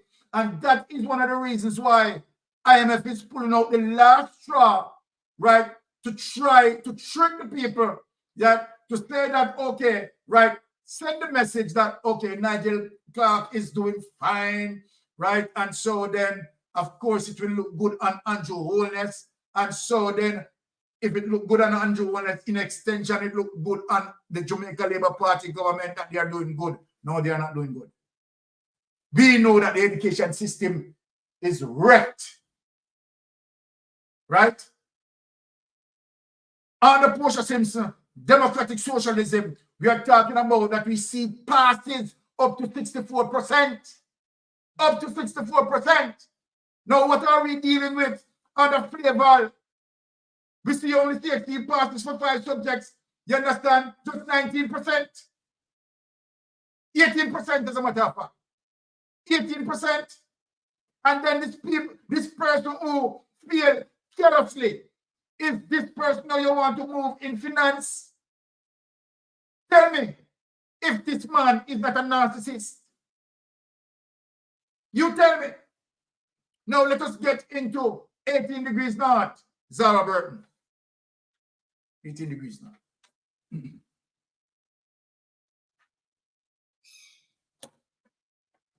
Yeah. Now, people, look at this. Right, 18 degrees north investigation. Let us read. Opinion, the appointment of Dr. Nigel Clark to the IMF. Ability or reward? Well, me can tell you before we get into it, it is a reward. Outstanding debt management, right? Over 3 trillion spent on a 2 trillion debt that increased to 2.3 trillion. People, want to hear this? And this is what Nigel Clark is talking about, macroeconomics, putting us more in debt. People, here it is. Outstanding debt management. Over 3 trillion spent on a 2 trillion debt that increased to $2.3 trillion. How can we survive to even pay our debt when this government, right, is stealing from the treasury? Let us read on. On 26 August 2024, Kristalina Jajiva, Managing Director of International Monetary Fund, announced her proposal to appoint Dr. Nigel Clark to the position of Deputy Managing Director, effective 31st October 24. She said, Mr. Clark is an exceptional public servant and policymaker with proven leadership in institution building and economic crisis management, who has stewarded his country economy to a stronger and more sustainable position. This is a bullshit and lie that IMF putting up. Nigel Clark sell out resources. We are in debt. People, there it is up here. We are in debt. And we are importing more than how we are exporting. So this goes to show you what IMF is saying is a careless lie and wickedness. Wickedness. They have done this in Africa. And they are now doing it in the Caribbean. Personally, this is Zara Burton's opinion. Personally, I believe that he's being rewarded by the IMF for continuing their ruthless austerity program. Yes. Yes, Zara Burton, I agree with you. I agree with you, Zara Burton. Let me read back over what Zara Burton said. Personally, Zara Burton believe that he's being rewarded by the IMF for continuing their ruthless austerity program. People no wake up and look. This is what he had to say about their debt policy during the March 2024 budget debate. Madam Speaker, we are proud of our commitment and successful efforts to so far reduce Jamaica debt ratio level to its lowest level in over 30 years in the best interest of the people of Jamaica. Best interest of the people of Jamaica. Nigel Clark is a wicked piece of BS. He's a wicked piece of BS. The Jamaican people are continually told about the debt to GDP ratio, which according to the Gleaner has reportedly fallen under Dr. Clark from 110% in 2020 to 72% in 2023. However, we are not informed about how much is actually owed. Right? Look at the people. The Jamaican people are continually told, right, about the debt to GDP ratio, which, according to the Gleaner, has reportedly fallen under Dr. Clark from 110%, right, in 2020 to 72%. How much that he had paid down on the so-called debt and still owe. You understand? Still owe and more and more. How that makes sense? How this makes sense? we are not informed about how much is actually owed. Look at that. So people, make it make sense. In the past, I had repeatedly questioned Minister Clark about the debt via X because it is not going down. Zara, I see him just read. The debt is not going down. Where we are importing what you call $5.8 billion and only exporting $1.8 billion. Right? Tell me, how are we going to pay down the debt? When the IMF interviewed in 2013, the debt was almost $2 trillion. You don't know, people. See where it is increasing, right? Because we are not producing to pay down our debt. So I don't know where Nigel Clark gets his match from. But we all know that he's using the Portland formula maths. Here it is, people. When the IMF intervened in 2013, the debt was almost $2 trillion in the people. But at the end of 2023, it was $2.2 trillion. So then, we are not paying down the debt. How can we pay down the debt? Again, let me say this repeatedly.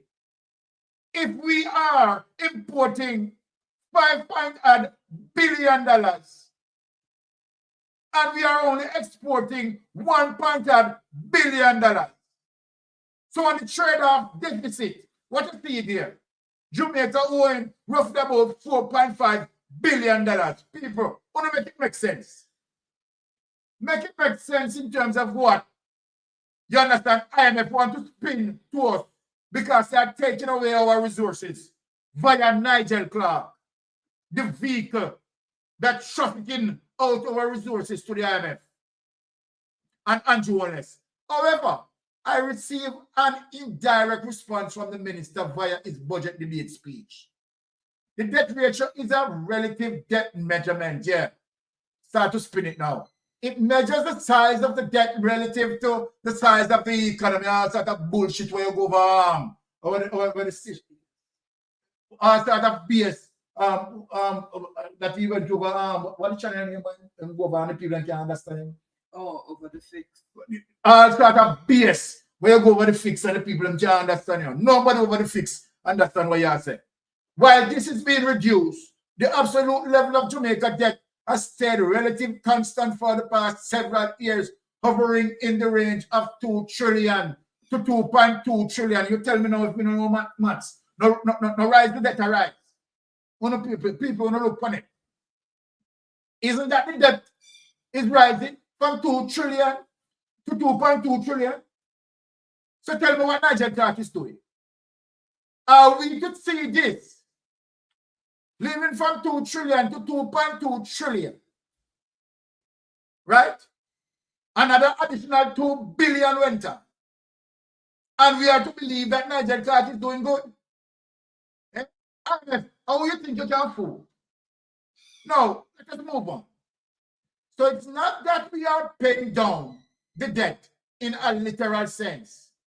We are managing the government finances so we do not increase the absolute size of the debt while we grow the economy. If you are growing the economy, this is bullshit what you are saying here, Nigel Clark.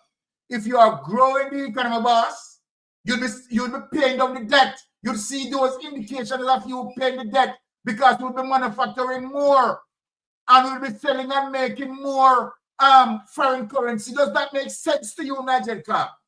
Listen to me. And look here. These issues have get me grieved that you are just robbing the Jamaican people so blind in front of them face. Right? Hear what you are saying here.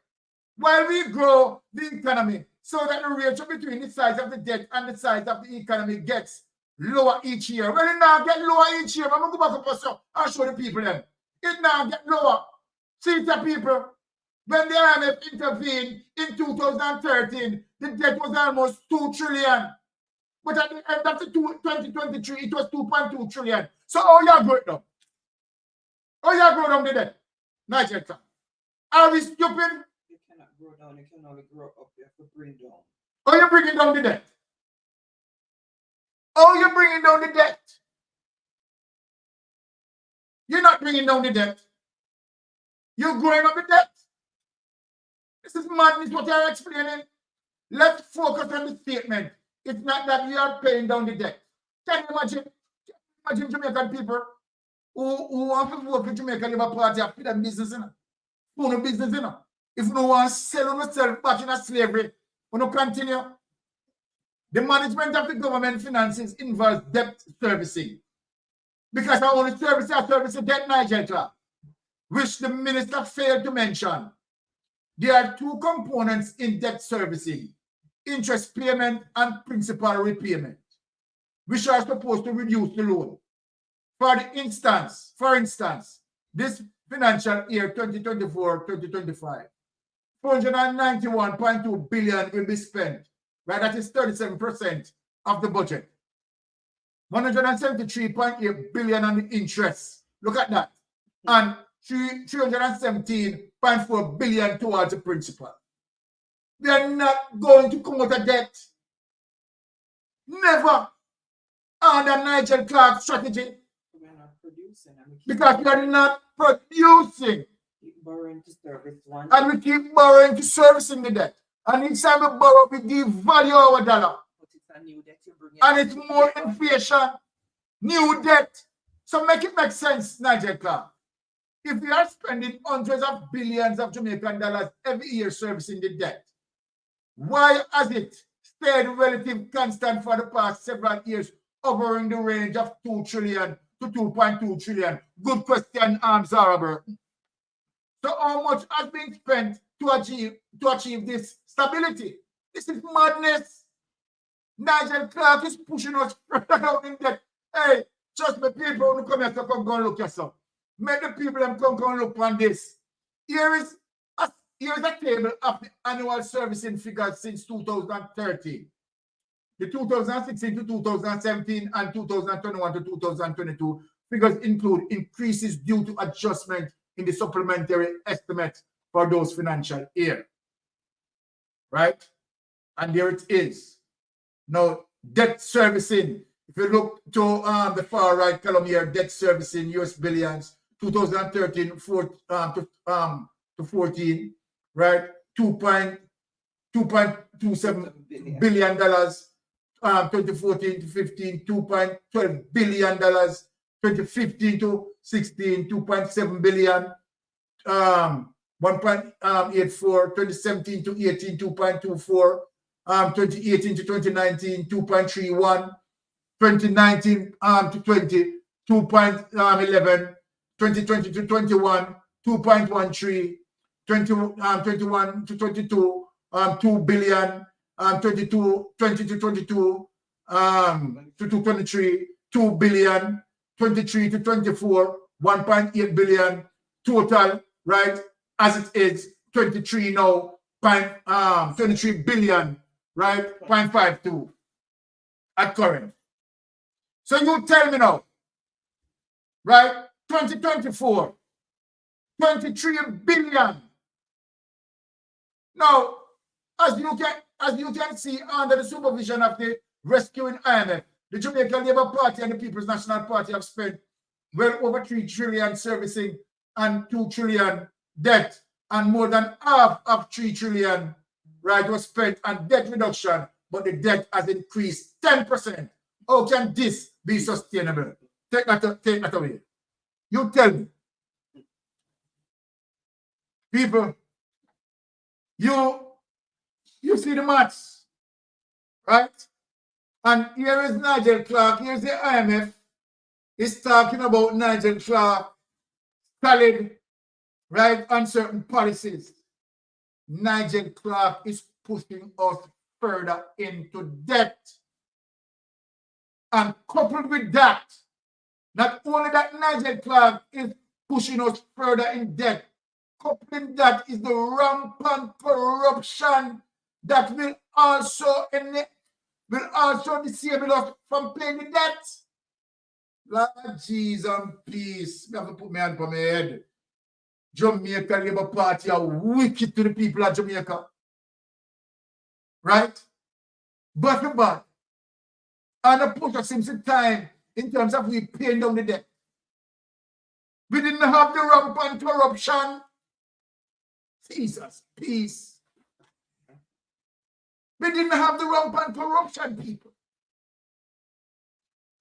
Right? So, hi, Pat, how you doing? Thank you for tuning in.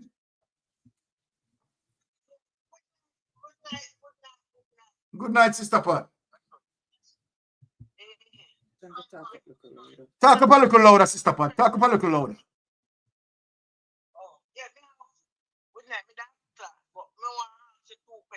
Yes. All right. I'm sorry, no? Fine. Yes. If in the future we have any investigation and we find say him one of this illicit aid and whatever, can he get arrested said that? Yes. Anyway, yes. What? Can you believe if Mark G and we the people of Jamaica ask the FBI to help or the Scotland Yard and whoever, you believe they can help with? They will help with? Yes, they will, because that is now an invitation by the government. FBI will not, just like what Nigel Clark lied to us, that he calling the FBI. That was a lie. If Nigel Clark calling the FBI will be in. Now the government seeking help from the FBI, right? Yes, the FBI will definitely do that. You understand? Most of the times, the FBI would want to lead that investigation. But from once Marky G, the government agreed that, okay, all right, we want the FBI to come in. Yes, the FBI will come in. All right. What you hear that? I'm son asks me, next Wednesday, next something. I don't know if you listen to 7 o'clock news this morning from RJ. Yes. Where Mr. Sia, the president of PSOJ. Yes. And me and the bank, we're going to get everything. But the little what we get out of him, we can't afford him. In my bank, well, if you yourself, you have anything for catch him. He must say, you need investigation and you need the people, like independent people inside. Yes. So he must push the government and the boss, Of course. Give me a, yes. He must look out and say, like, he must say, like, he can't paraphrase exactly what he said, but what I mean, enough is enough now. Okay. Thing I get from bad to worse to worse. So is it that them step up or pull up or do something? And that is basically me. Yes. So what you say about that? Well, all right. It is a good effort in terms of the PSOJ, right? I have not seen that document. I'm going to search for that document. If the PSOJ is now willing to, if the PSOJ is now willing to call a spade to say enough is enough, and that the Jamaican people need clarity as it relates to, what is happening in the country where corruption is concerned, right? And the PSOJ is now pressuring the government, you understand, for clarity in the matter. I think it is a good step as it relates to getting to be transparent. Yeah. And me also, we get a part of us about this drugs business. So they come out and them shuffle and talk who respond to the drugs, them and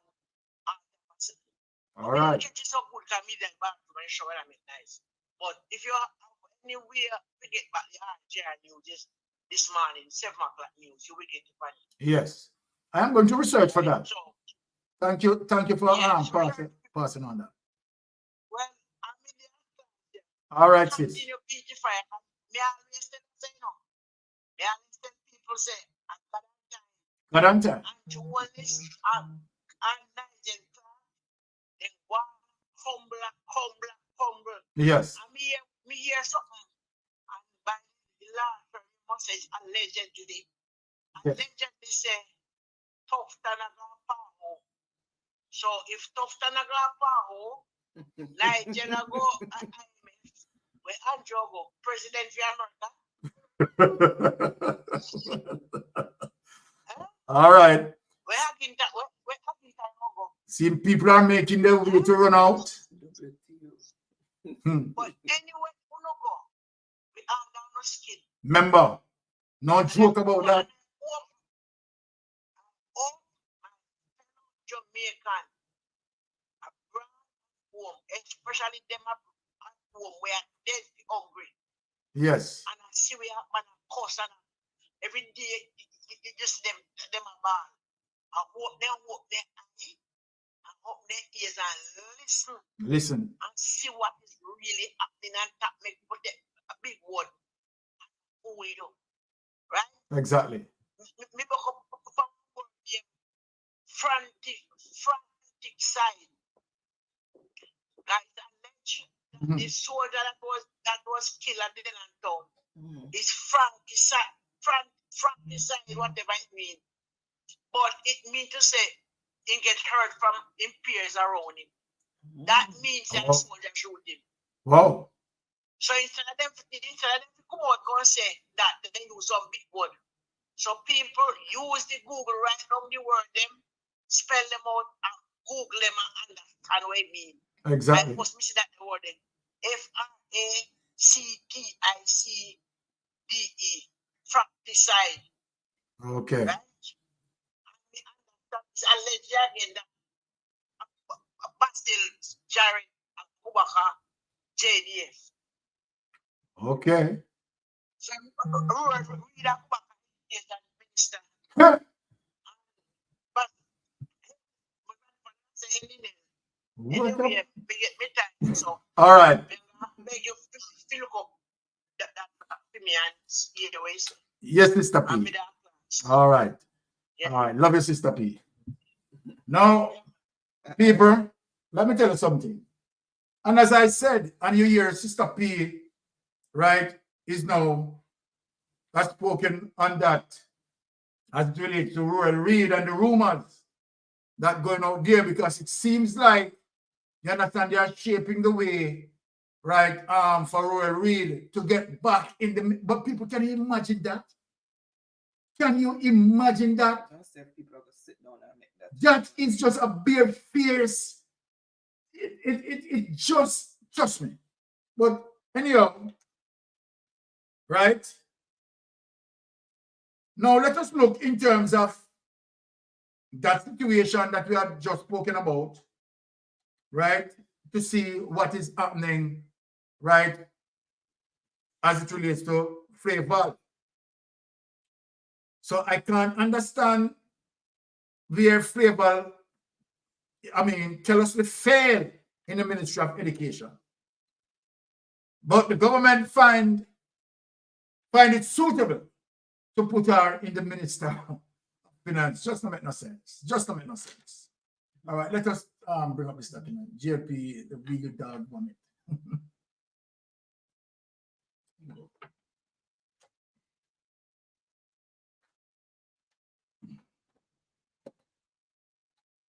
All right, people, I want to read this.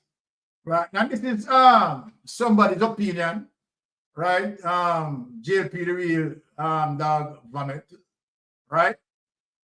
Now, under my watch, this is what, is the reality. The people, the person is just saying it. Under my watch, 82% of students leave high school not able to pass the required 5 CXC to take on college, right? You are our universities and the world of work. I have done enough in education and I want to now transition to finance to see if there's further wreckage I can add. I like that. So I just want to share it with the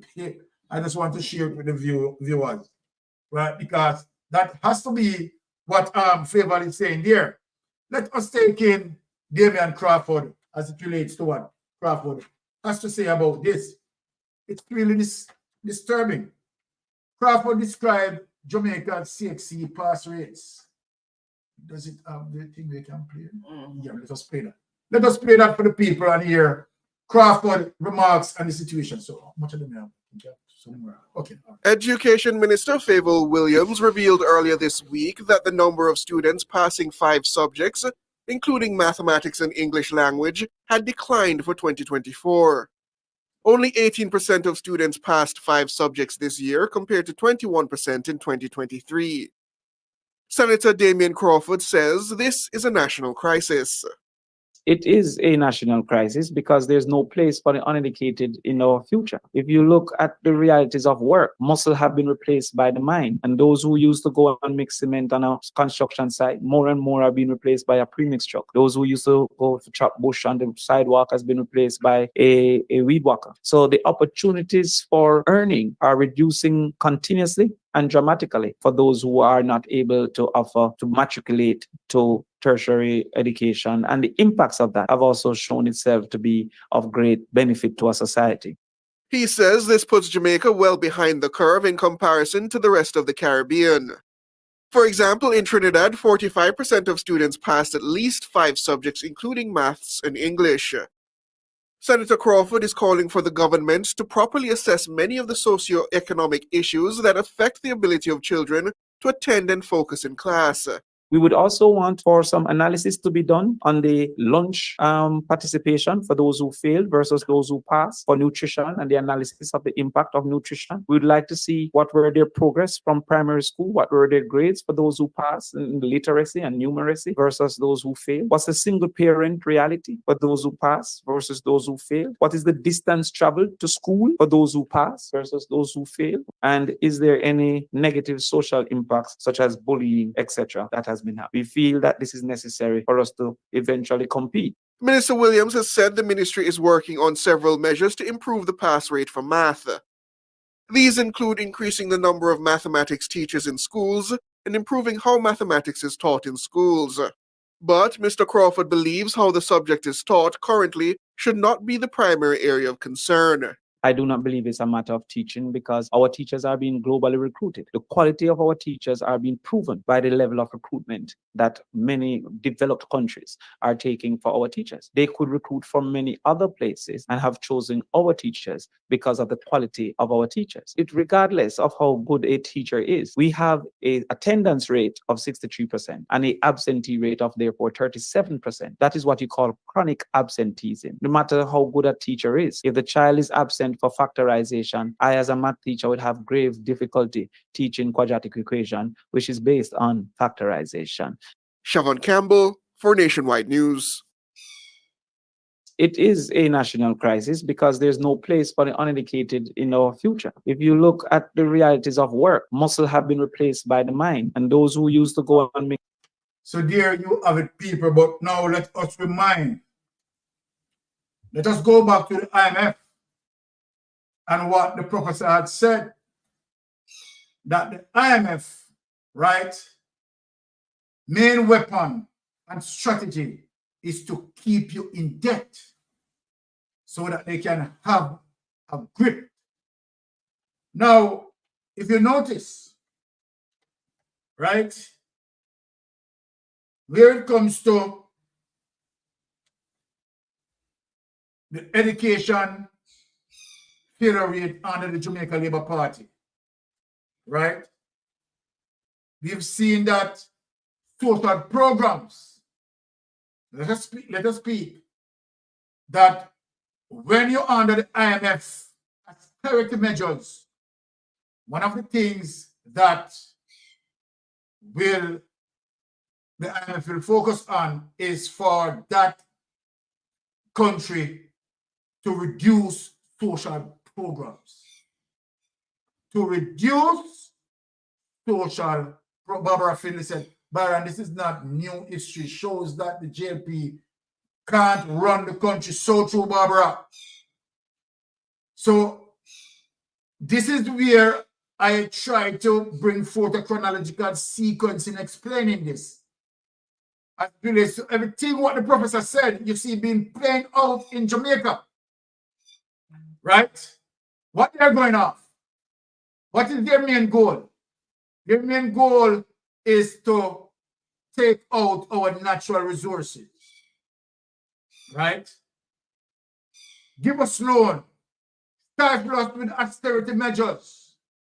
So you see that Nigel Clark is now executing those austerity measures. Remember, I told you that the IMF, the BRI, and these lending agencies strive when the administration is corrupted. You have heard that from the professor. Because the more that they are corrupted, you understand, they have problems in paying back their loans, right? And so then now that becomes difficult. Now just looking up in all of the struggle that you are struggling right here today, $1.7 trillion, right?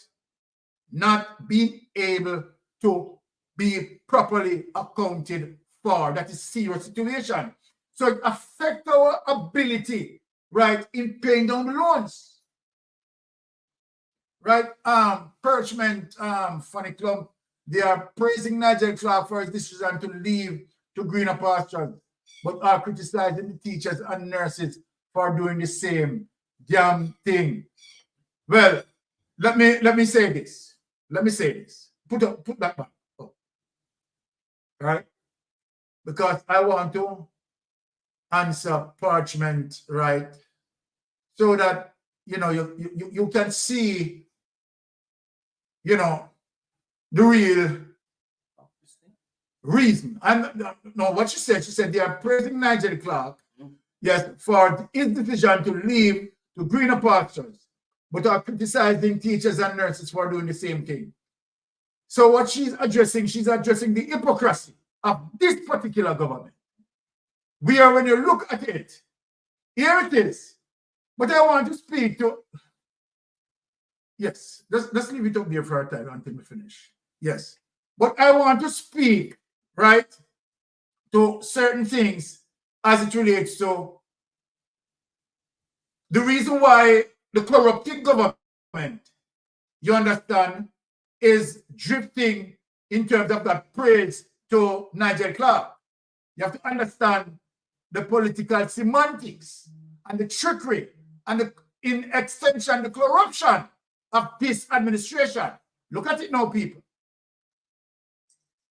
So then, IMF pulling out the last straw out of the IMF cap, right? Wanting now to shape Nigel Clark to say that Nigel Clark is, very solid and physical discipline and so forth and so forth, and macroeconomics and all of that, what they can paint him with, right? Putting cosmetics on the pig. Now, the fact of the matter, right? When they do that, if we didn't buy into it, that sort of behavior can sway the vote. You have to understand what they are doing. Remember, the election is roughly about in December. So putting this out there now is to testing the water to see how much people they can sway towards voting to JLP, because then if IMF said Nigel Clark, here's the semantics then. If IMF said Nigel Clark, you understand, he's doing well, then the Jamaica Labour Party is doing well. People, watch the semantics. And so they know Andrew Wallace love and playing to that, because that is automatically orchestrated by them. So it's just say Nigel Clark, right? And so then with that out there, and if Nigel Clark, right, being accepted by the electorate that everything is okay, then in extension, Andrew Wallace is okay. And in extension, Jamaica Labour Party is okay. And in extension, that might veil voters or influence voters to vote for JLP. Now, Nigel Clark, Andrew Wallace, IMF, in our work. In our go work, because IMF, we remember what you did in 1980. When you hold back half of the loan, 50% of the loan, to St. Michael Manley, democratic socialism. So IMF, we know you. You can't fool me again. You can't fool me again. So when you come now and you want to dress up, you understand, the pig with some cosmetics, it not going to look good. I want all dirty pig. You understand? He's going to water in the mud because a pig. Now, let me talk to you. So then, we know, you understand, know what the IMF is doing, know what Andrew Holness is doing, you understand? And guess what? We are stopping them in their tracks because we know that the capitalists crush democratic socialism because democratic socialism was moving as it relates to upward mobility, nation building, and guess what? If you get there and where the country is progressive, we don't need IMF. And if we don't need IMF, it simply means those countries who have interest in our valuable properties, right? Then we don't want no loan. You understand? Them can't get our valuable properties. Right? So then people have to understand as it relates to why Michael Manley, you understand, said, no, not in my country, where you can come outside and dictate to me, Michael Manley, in my country, as to why me want to sell the backside. Remember, I played the clip with the professor telling you how they control you for you to pull down your price. You understand? So that they can get it for what they want. You understand what I'm saying? So this is the same strategy play out. This time, Nigel Clark did not just only reduce the levy. Nigel Clark remove it, zero it. So people, of course, IMF is going to love him. Right? IMF is going to love him. So you have to understand in terms of the strategy playing out, particularly not only with Jamaica alone, Africa in general and the Caribbean. Right? Where you have black, you understand, prominency. Right? They decide, Europe decide all of a sudden that in order for Europe to survive, because what you got from the clip there, what the professor is saying, in order for Europe to survive, Europe has to suppress Africans and in extension, oppress the Caribbean people for their survival. Are you telling me that? That is what, you understand, the entire IMF, you understand, built up on. And so then when they engage you in terms of wanting to give you loans, right, there you go. In between that, you have the austerity measures. What they are looking to do, you understand, they're looking to cripple your economics. Okay, social programs. So then, if the government used to subsidize education, okay, we need to take away that from you. That social program, you know, the government is subsidizing education, right? We can't afford that. We're going to have too much technocrats coming out of your society. And when you have too much technocrats, right, people are prudent, right? We don't want any prudent people. That's why Andrew Holness, the capitalist, is destroying education. You have to understand the means and methods to their madness. Understand the means and the method to their madness. Right, and the Brian Byron, how Marty G going to get out of this mess when it comes into government? Okay, very good question. I want to tell you something. This question that Andy Brian asks, it is so, but let me explain it. Andy Brian, let me say this to you. Just like as it relates to Portia, right? Now, and I want people to understand. So let me explain this. Very good question. One of the first things that Mark G has to do, right, is to make sure that the corruption issue being targeted. Mark G has to set that straight. Marky G has to pursue where the corruption lies, right, and fix that. Simple meaning, where forensic audit need to be done, Marky G, government and policies has to execute that. But before we get there, Brad, before we get there, right, remember now what needs to happen. And let me teach people in terms of what he said. What is, let us put him back up here.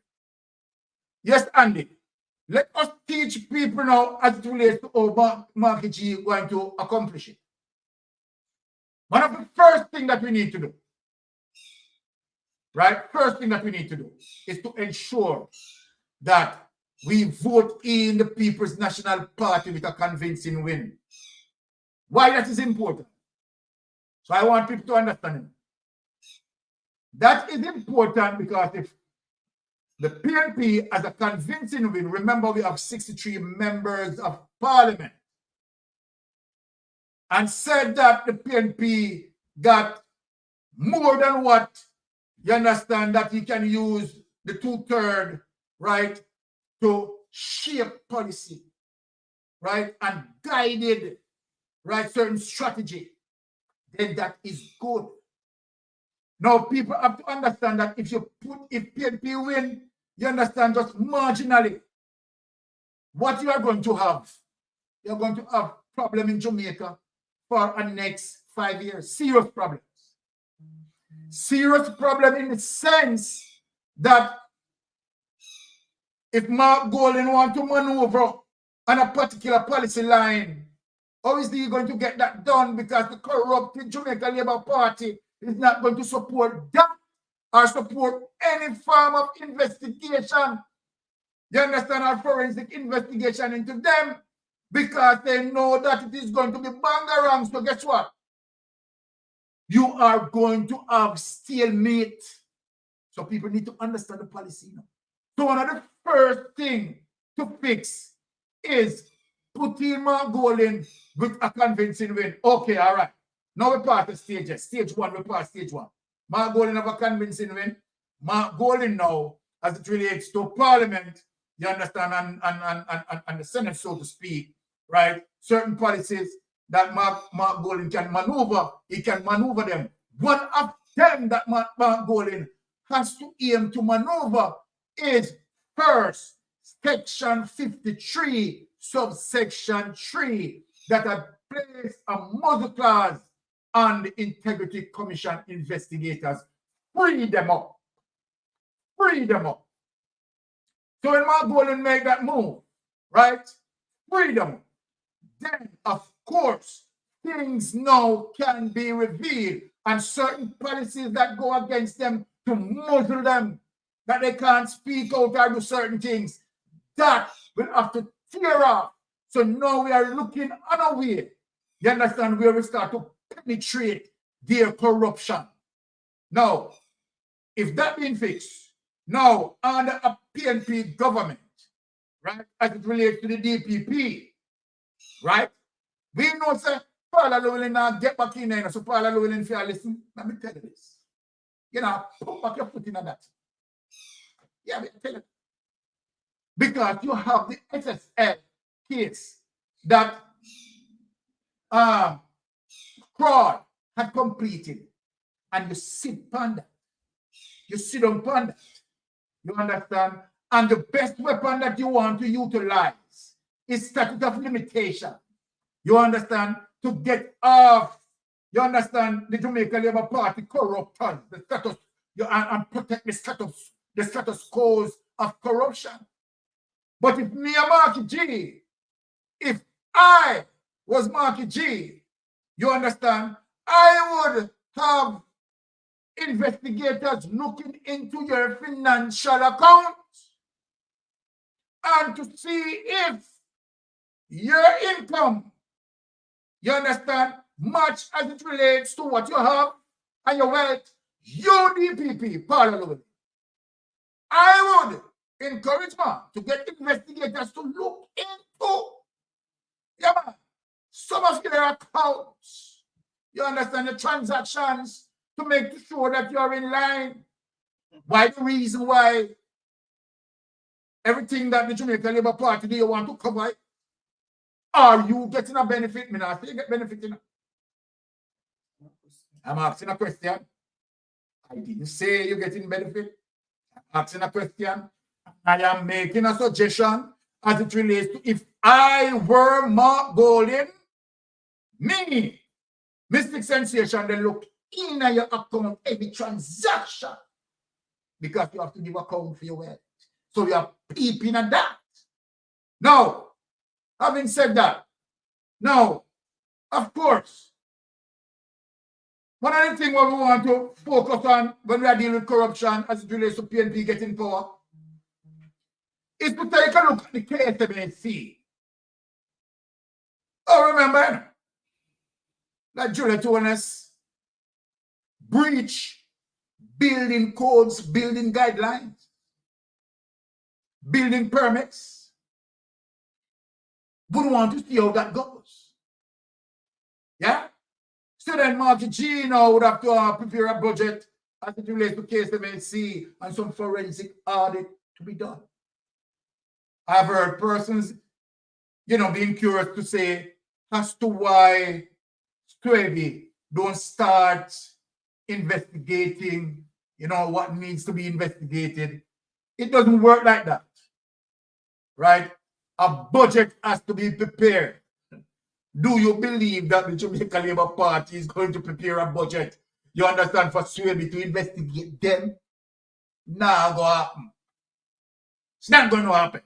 So people, I'm just educating you. Don't ask those questions as to why Swaby has not begun any investigation, right?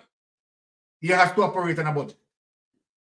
Now, so the thing is, Ian Cooks, what about Damien talking about industrializing the economy instead of financializing financing the economy? Well, I mean, good question, Cooks.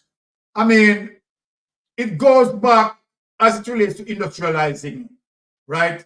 What really hindering us in terms of that?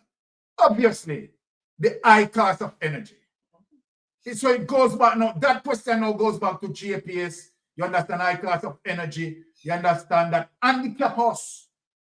You understand to use energy, right?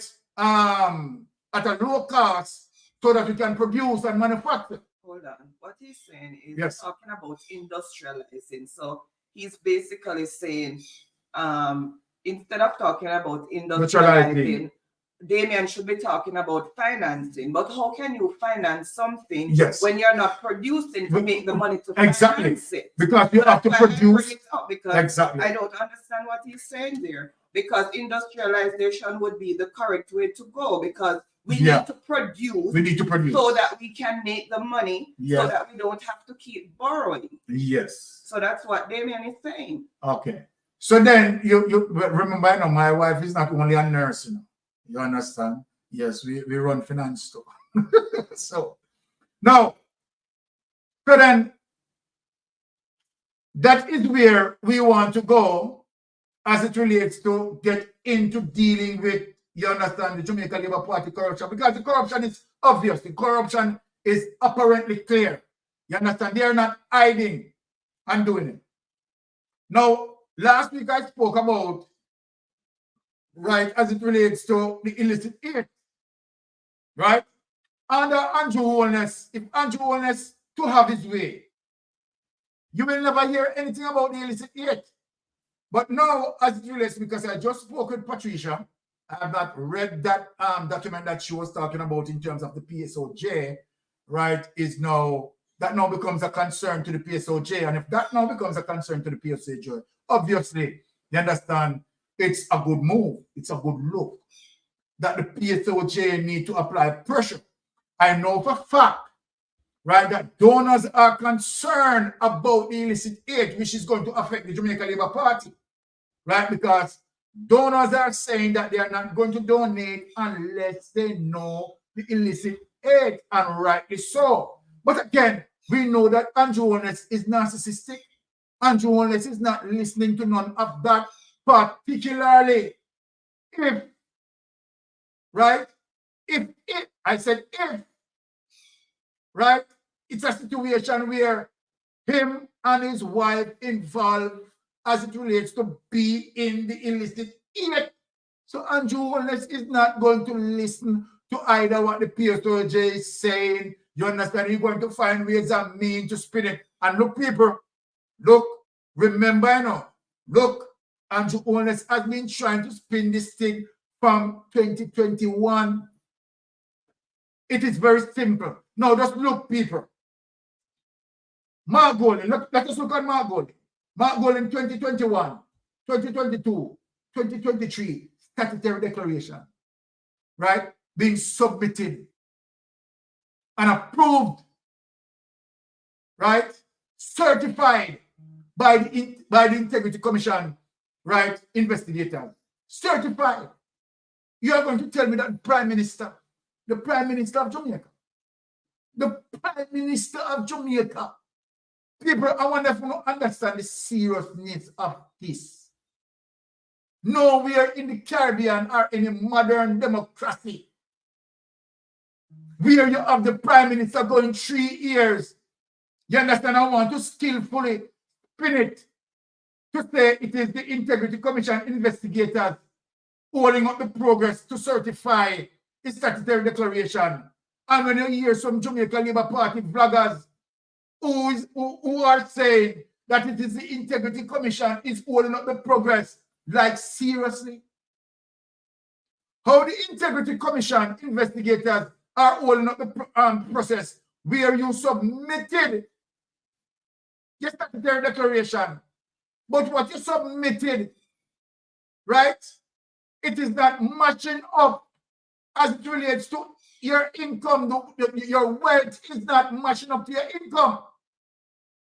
And the Integrity Commission investigators are just simply saying that you need to bring in the requisite document, Andrew. From 2021. No, look, Andrew. Hold on, people. Hold on, I'm going to drink some water and set my throat a bit.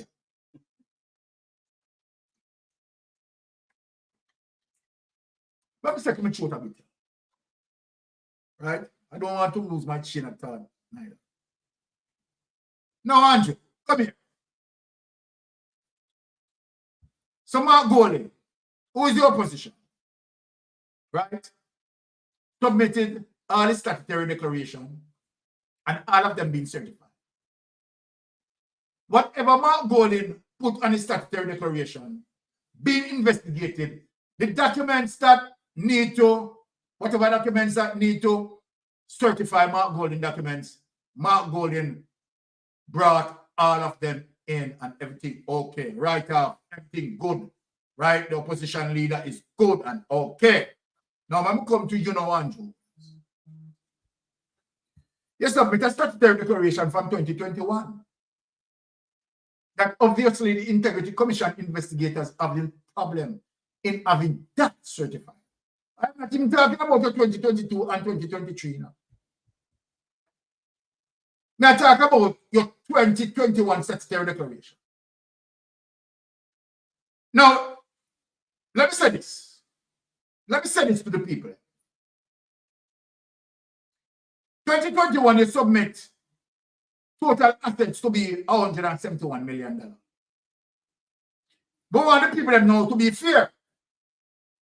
$171 million in total assets between you and Juliet Holness because both of you filed together.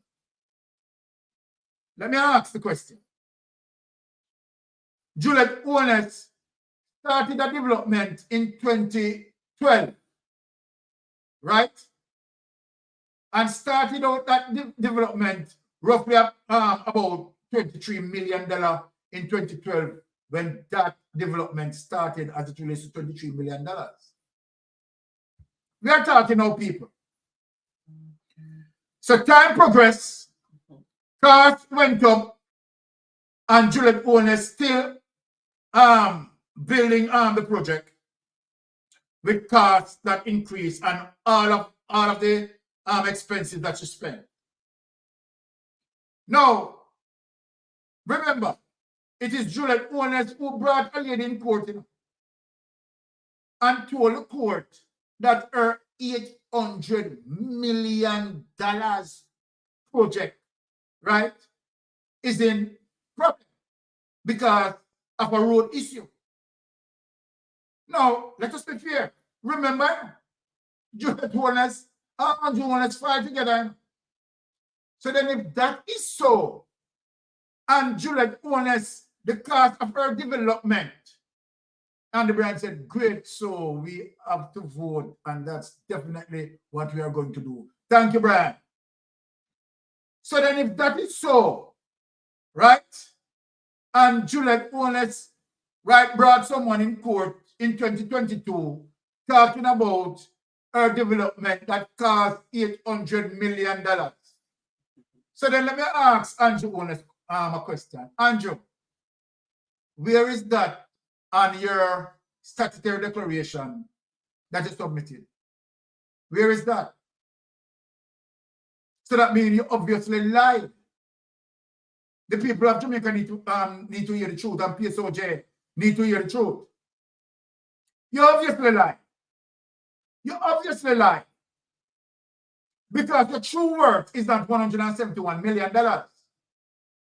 The true worth, right, that we'll be looking on and remember as it relates to an evaluator that evaluated the house for $200 million. Remember that in hand. Remember that. So then if we are to factor the house, $200 million, and factor Juliet Owens development at $800 million at the current market price, it can be more now, you know? Because when Juliet Owens revealed that was 2022 for $800 million. So while we are talking about $800 million, it can be more now today at the current market value, which obviously is going to put Andrew Owens and Juliet Owens to be a billionaire. You know, millionaire. You know, quasi. You're a billionaire. So then when you lie to the secretary, when you lie to the Integrity Commission, investigate, you have to explain all of that. You have to bring in those requisite documents, Andrew Owens. So stop telling people lie as it relates to the Integrity Commission investigators. Don't want to certify you. What you do? You want to certify you? No. You want to certify you at $171 million to one to the house. At least flat. One to the house at least flat. And we have information, you know. Integrity Commission, let me talk to you. We have information on one project that is flat. John Crow said, Nigel has broken a lot of records as finance minister. Right? That is first in the history of the budget as to redo. First in the history, a sitting finance minister abandoned his post, right? For a private entity. For a private entity. Just think of that. Think of that. And they are talking about commitment. Talking about dual citizenship and how they need to be committed. Right? JLP can't talk nothing out of their mouth about commitment. You understand? Yeah, man. So at the end of the day, you don't, Andy Bryan. So my beautiful people, for Marky G to lead, we have to be ready to lead also. Bless up Andy. Love Andy for that. Love that comment. All right. So this is what we are saying. Right? That we want to get to the bottom of this. It seems like, you know, PSOJ, if I'm going to research that documentation. So if PSOJ is now saying that enough is enough, if that is the information out there, then significantly, obviously, JLP is in a bind. JLP is in a bind. Because when Parliament resumes September, right, that's going to be a fundamental issue, right? In terms of how Parliament is going to move forward, right? I mean, the aid has to be answered. So Andrew Owens is in a bind. Davian Powell, Kanjo is finishing Siaga work to destabilize Jamaica. Definitely Davian, right? Strong input coming from Davian. Care. China is damaging all the African and Caribbean countries in the name of helping, but damaging the countries and debt trapping them. And when you can't pay, they take over your country and resources. Care. It is not only China doing that. You understand? The IMF, the World Bank, they're all doing that. You understand? All those lending agencies, right? And that's why you have to be careful, right? Now, an economy, and let me explain this. Let me explain this. Now, there's not, all right, for a country who need to borrow some money and develop their, and further develop their country, nothing wrong with that. I want the people to get what I'm saying. For people, so if you go to the IMF and borrow the money, and they said, all right, I'm going to utilize some austerity measures, but you understand, make sure that we do something productive and we can able to pay back our loan in a quick time. Nothing wrong with that. What is wrong, and where the IMF and the BRI, which is China Financial Weapon Loan Agency, Belt and Road Initiative, what is wrong, right, is when you utilize the loan. And after utilizing the loan, guess what? You start going out, you start,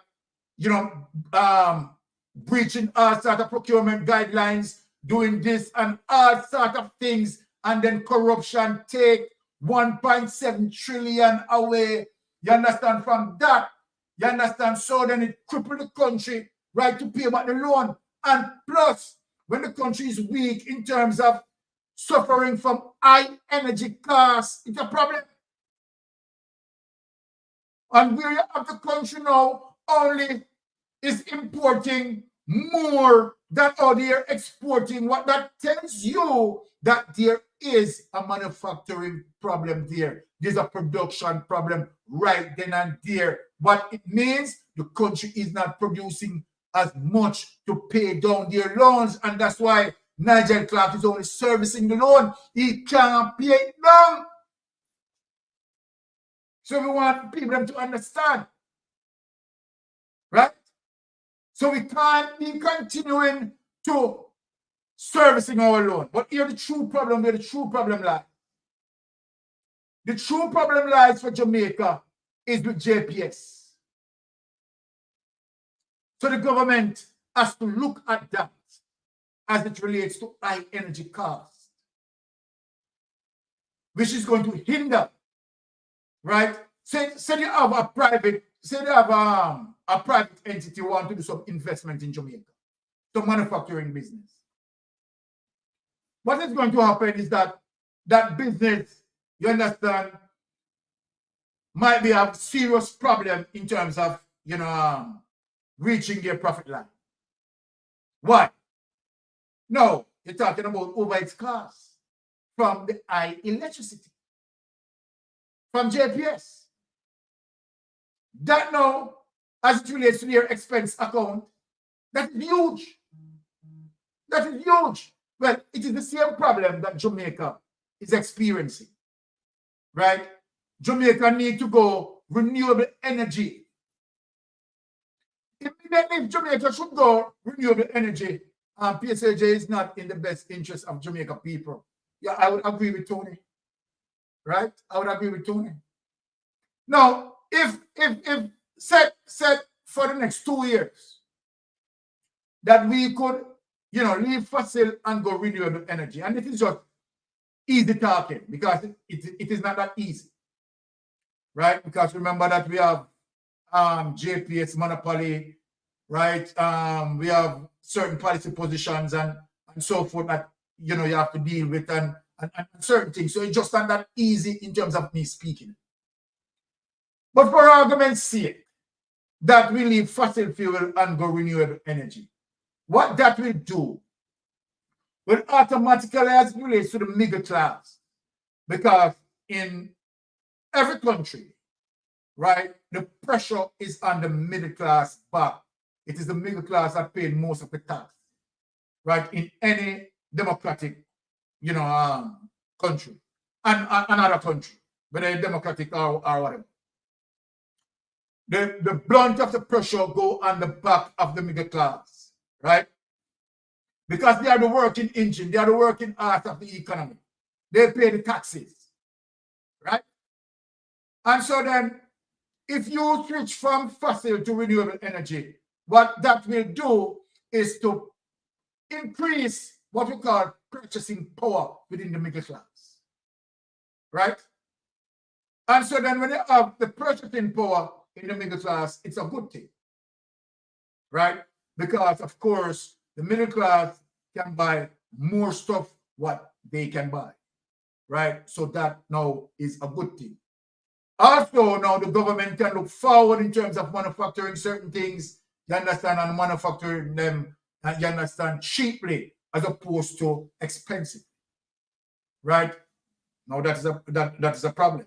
So then, if our energy, you understand, and said we are depending now on renewable energy, and other private entity want to come in now, even agriculture will be benefit. Farmers could be able now to navigate themselves, you understand, and able to, plant, you understand, and do their farming in a cheaper way. So you see now the country now is, getting vibrant, moving. Does IMF want that? That's a big question, and that's why we play the clip. You understand? So then these lending agencies, they want to keep you, right, in debt as long as possible, sucking the blood out of you dry. And in the meantime, getting the best part of your resources. That is what they do. Now, I think that's for me here. That's where I am going to wrap it up. And then, of course, hand over to Wifey for Jeopardy. All right. I want to say a big thanks to all the people who passed through, right? Listen to Mystic Sensation. As usual, we love you all and you love us. We see that. Right? Thanks for all the new subscribers who come on board. We want you to continue to follow us. Right? Yes, you have aromatic program. Right? You have lonesome program, Ratigan program. Stay tuned, right? And make sure that you are getting, the message, making an informed decision, gather all the information. Because remember, social media is there, right? These politicians, right, can't fool us again. We have the ability where now we can tap in immediately and fact check them and say, no, Nigel Clark, no, you lie. You understand? Here is the truth. So we are living in an era, in a space, you understand, where we can know the information and make a right decision. So as I said, thank you. Wifey, over to you. Okay, guys, so the phone line's open. Anybody who wants to call in, the number is streaming across the screen under the bottom there. So if you want to call in and make further your voice be heard, if you have any burning issue or anything you want to say, you can call in. The WhatsApp number is 1587-568-6287. Mystic Sensation on WhatsApp. All right. And Barbara is saying, thank you, Mystic Sensation, for standing up for our country and its people. Exactly. Bless up yourself, Barbara. Said, thank you, Mystic Sensation, for standing up for our country and its people. Yes, you understand, I will always do that because I love my brothers and sisters, right? Brittany L. Andrew was not expecting programs like these to hold him accountable or put his lies in the spotlight. So true, Brittany. John Crow, I saw Diane Jackson Miller today applauding Nigel, and it made me sad that people like her brainwashing the masses. So true. So true. Okay, guys. So thank you so much for your continued support. Thank you for your contribution to the discussion tonight. We know that what is going on is concerning to everybody, both home and abroad, and we will continue to pay attention and also to highlight the issues that are happening. It's not an easy fix, but education is the key. Once people are aware, then they will make informed and better decisions. So you might say, oh, you should be out there protesting or whatever. Sometimes, most times, and the best thing is to resist passively. Sometimes going out there and taking to the streets is not the best option unless you have no other option. But once you educate yourself and wait on time, time is the master for everything. So continue to tune in, read. Information is at everyone's fingertips. So educate yourself, keep yourself informed as to what is going on. And when the time comes, you will be able to make your decision based on policies and what is best and who you think is best to lead the country and who has the people's best intention or interest at heart. Thank you for want of a better word. All right, so I am going to, before we get into Jeopardy, I am going to play this as a reminder because you have some minions out there who love to jump into the comment section and talk foolishness or type foolishness when they cannot defend the indefensible. So let me remind you what he said. I know why you come to me with that foolishness, you know. You elect a prime minister, and is a prime minister run the country. It is time we learn to hold our leaders accountable for their actions and stop making excuses for them. Stop making excuses. Otherwise, go elect the people who really run in the country. And I don't want the right side that stupid argument. Hold the people you elect accountable and stop making excuses for them. Thank you, Mr. Honest, for that reminder to your minions. Yes. So before I come into the comment section and talk foolishness, just remember that. Thank you. All right, so we are going to go into Jeopardy, and you know we are Francis do not like literacy because they like them. I love that, Monica. Love that. Well said. Well said. Welcome, Andrew. Happy Friday. So again, we're going to go into Jeopardy where we're going to be playing for credits. It's exercise of the brain, you know. Of course. Learning as we go along from each other and having some fun while doing it. So thank you, Jean. Really appreciate the continued support. Yes. And thank you all for your endorsements. Really appreciate the positive feedback regarding the program and stuff. And know that people are really learning and, you know, taking away good information from what we do each week. So really appreciate the support and the continued endorsement. Freedom is saying we must research Norway to see how they were able to build their country. I know leadership matters. Yes, because their crime rate is almost non-existent. It's low. Their prisons, they're showing that it's empty because they came up with a program where people who are disenfranchised, who don't have any jobs, they have programs where they help them. They give them cards. They can go to the supermarket. They find housing for them.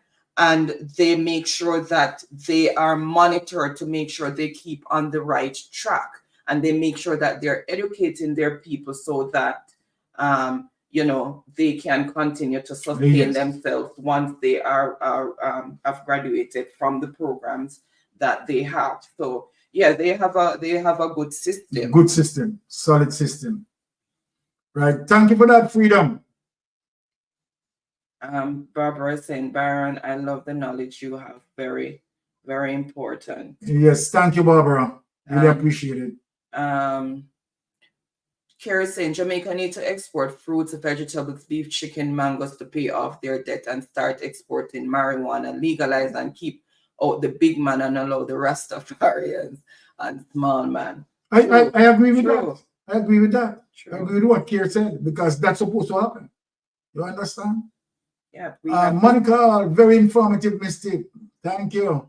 Bless up yourself. You know, thank you for endorsing us.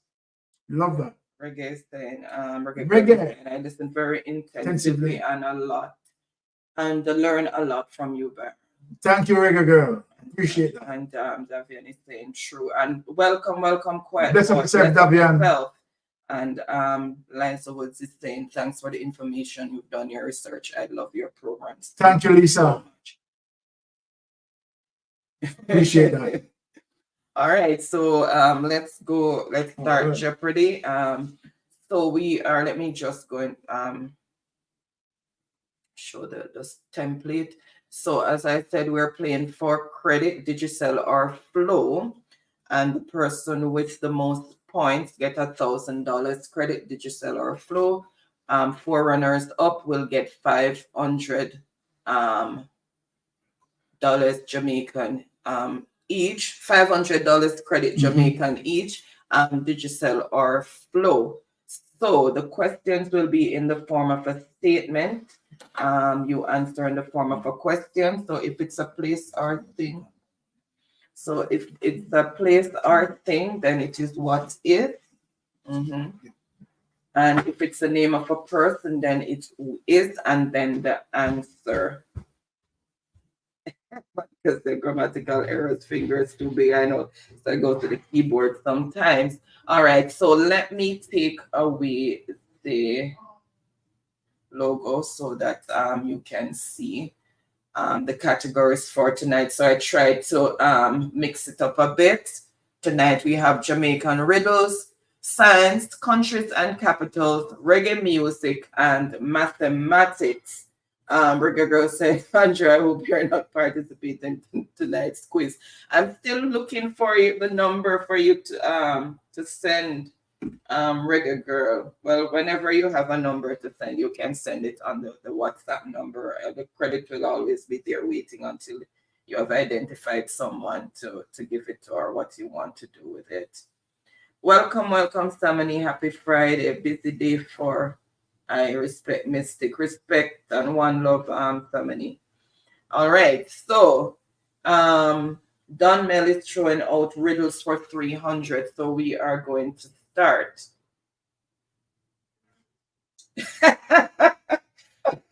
Andrew, she will have to endorse that.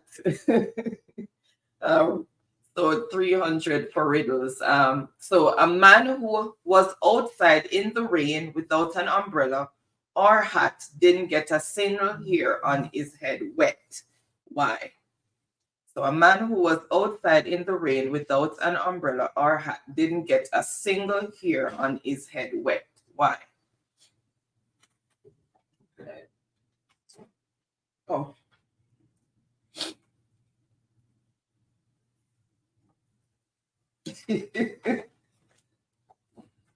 Oh my goodness.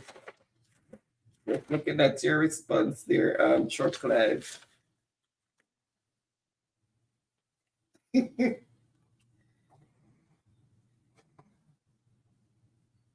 Remember, what is name of a person or when you're doing things. Janice, welcome, and you have to answer in the form of a question. What is? All right, and I see the answer that I'm looking for, so no delays. I see the answer, and it is what is he was bald. So he had no hair on his head to get wet. So he was bald, and that is for 300 points. So of course, as usual, remember guys, when you put in your answer in the chat, you're always gonna see yourself first. So you need to refresh to see the correct order in which the answers came in. All right. So Andrew for 300 points, did he? Aaron will be back shortly to keep score. How the hell did I write this?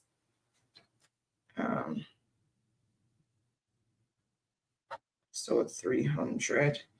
So 300 points to Andrew. Calligraphy also got that he was bald, but you should have put what is. Well, Okay, Janice also, but then put it in the form of a question. Monica actually had crazy ball to it. Okay. All right. So that's how the answers came in. So choose the next category and for how many points, Andrew. So Andrew is already jumped up on the board.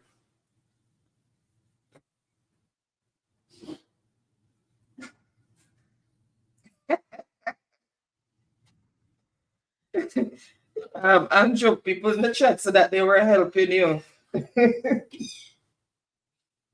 All right, riddles for 200.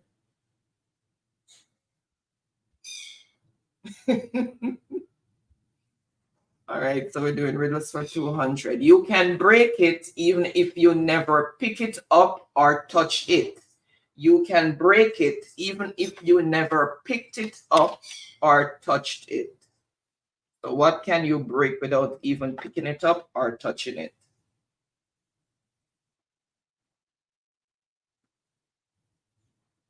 Welcome, welcome, Daniel. Happy Friday. Thank you so much for tuning in.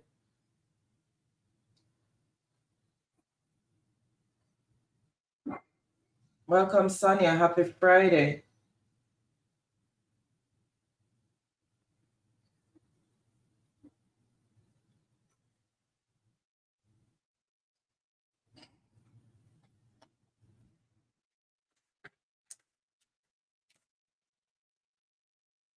All right, I see the answer that I am looking for, and it is what is a promise. So you can break it even if you never picked it up or touched it. So a promise, and that is for 200 points. So let's see who first came in with the correct response.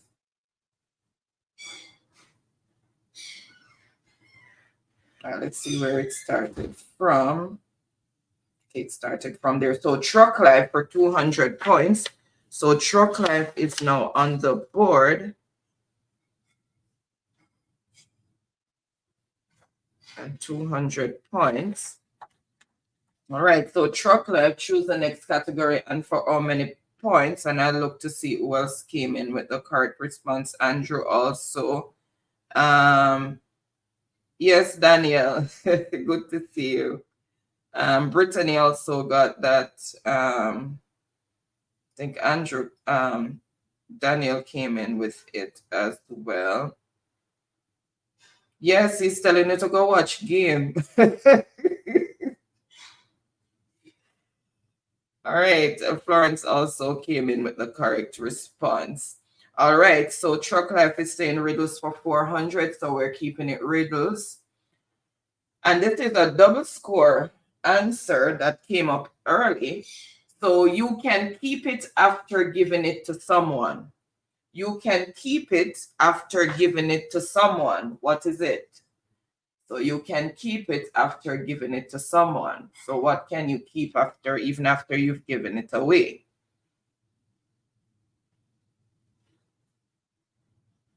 So you can keep it even after you have given it to someone.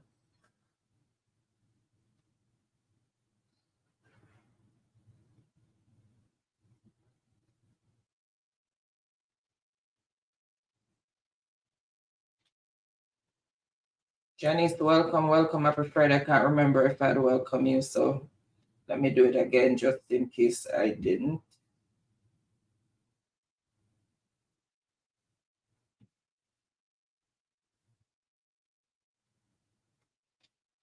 I wonder we're not seeing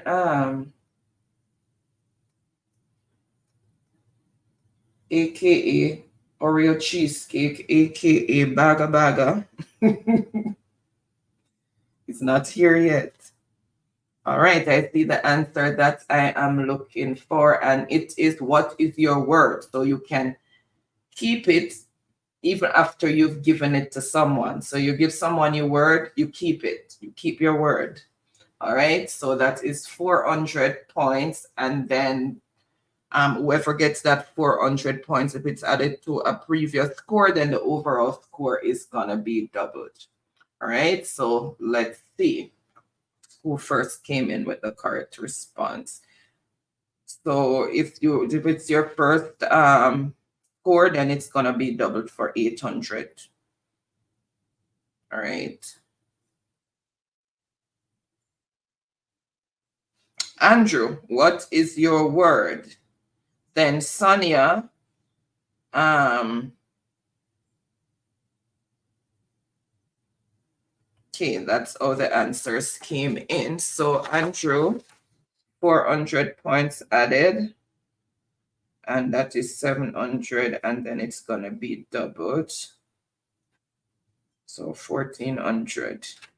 All right, Andrew, say reduce for 100.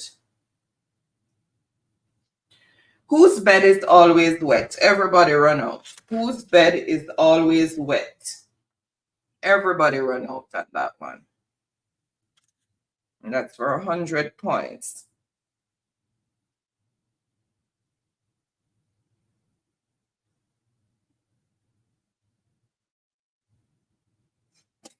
Alessandra, that runs in a look right.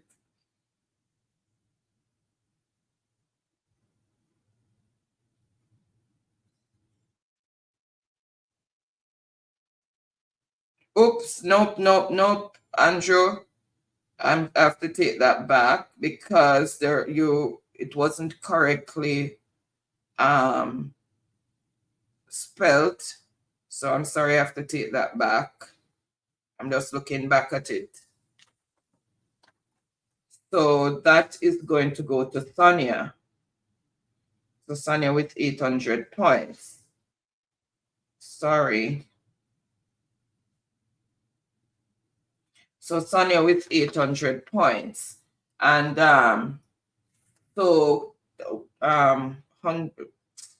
riddles for 100 is already out there. So I guess I need to pay closer attention to the spelling. Mr. G, welcome. Happy Friday. All right, so Sonia has 800 points. All right, so I see the answer that I'm looking for, and it is what is river. So river bed is always wet. Wow. All right, and that is for 100 points. So let's see who first came in with the correct response.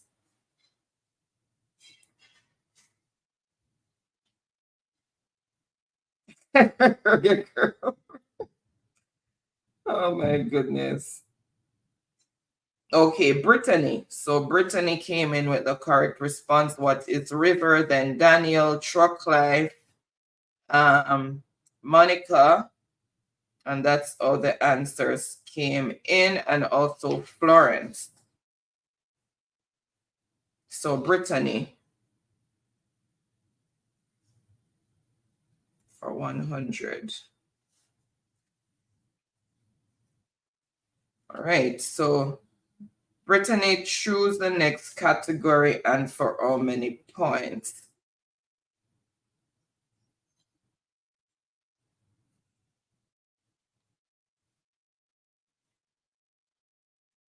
Oh, let me just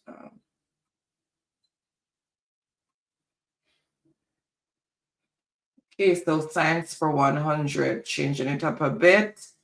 Material that will not carry an electrical charge. What do you call it overall? A material that will not carry an electrical charge. Freedom, you're lagging. When you get here, you're lagging.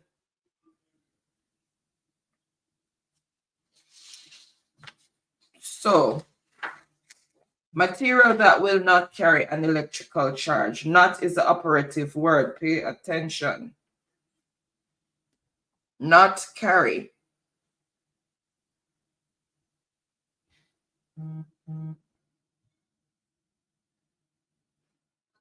What is the other word, Dunmill?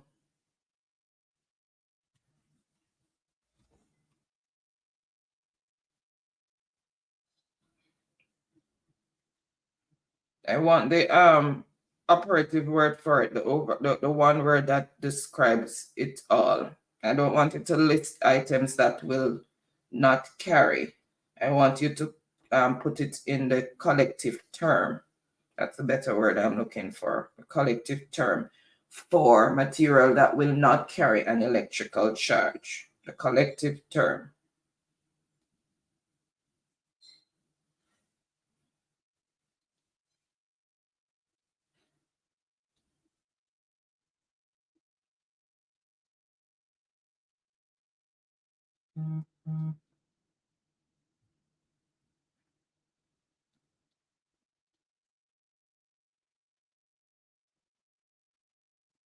What do you call those materials? The umbrella name.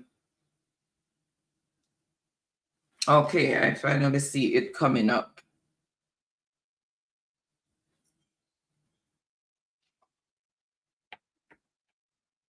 All right, and the answer that I'm looking for is insulator. So the conductor carries electricity, the insulator will not carry electricity, and that's like dry wood and all of those, some other things that people were naming in the chat. All right, so let's see, and that is for 100 points. So let's see who first came in with the correct response. That's why I kept saying the collective word, not the list of items.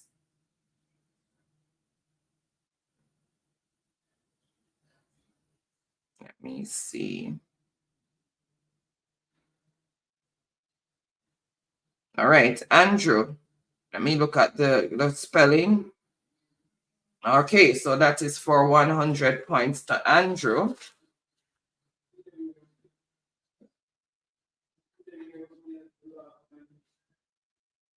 All right, so 100 points to Andrew. And then Brittany came in with the correct response. All right. Florence also got the correct response. So Andrew is saying, yes, spelling is fine. Riddles for 500, so it's completing riddles. I'm as light as a feather, yet the strongest person cannot or can't hold me for 5 minutes. I'm as light as a feather, yet the strongest person can't hold me for 5 minutes. What is that?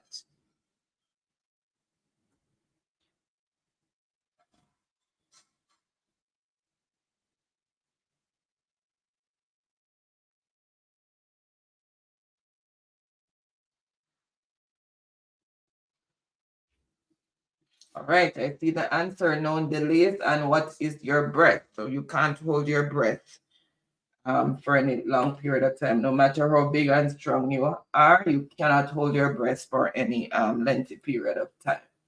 All right, and that is for 500 points.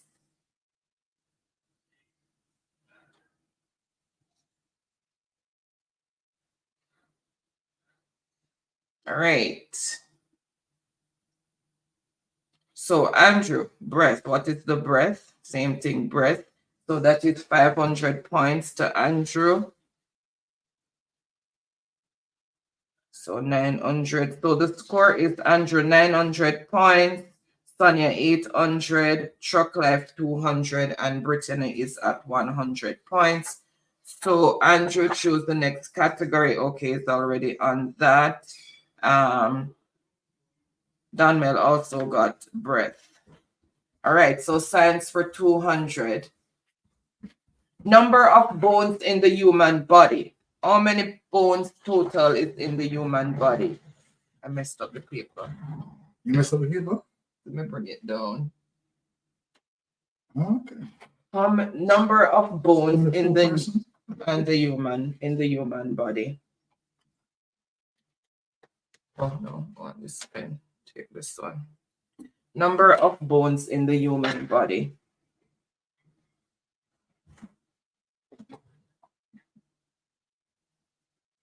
Yes, I know English.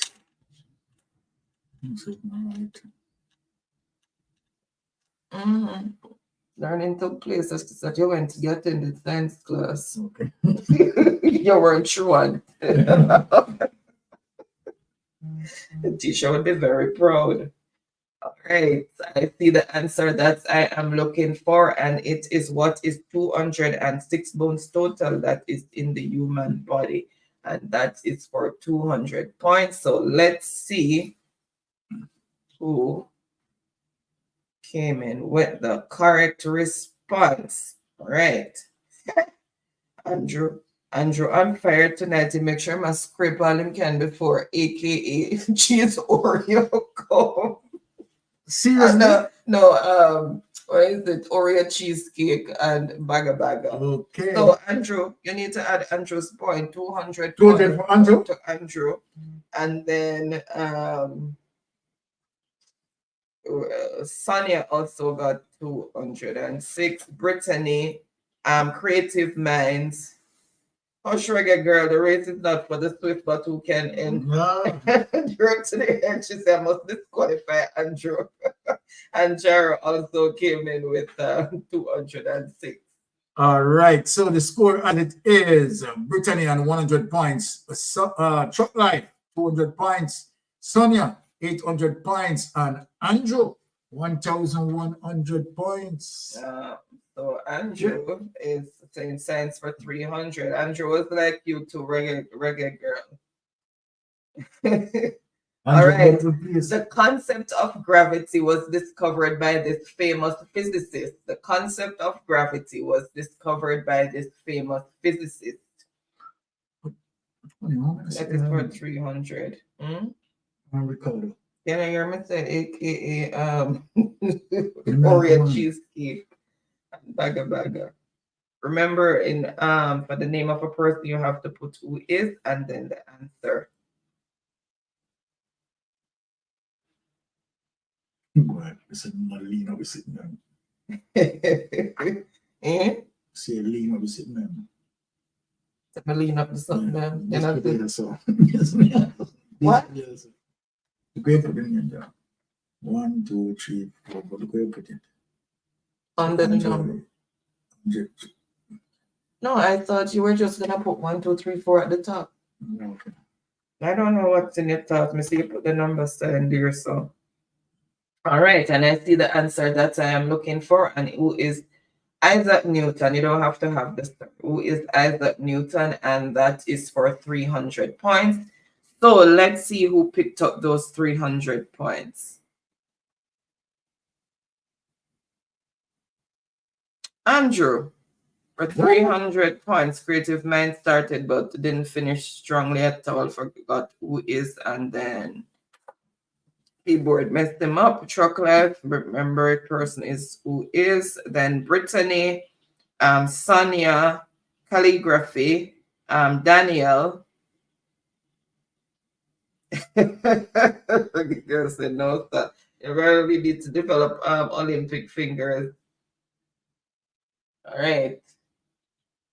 So choose the next category, Andrew, and for how many points? And the chair also came in with Isaac Newton. All right. What's the next category and for how many points? Oh, oh my goodness. All right, so science for 400. Yes, you beat a Creative Mind in getting to the board, but it wasn't complete. Oops. So science for 400. I just do. Okay. Oath of ethics taken by doctors is named after an ancient Greek physician. So oath of ethics taken by doctors is named after an ancient Greek physician. Name the oath. Name the oath.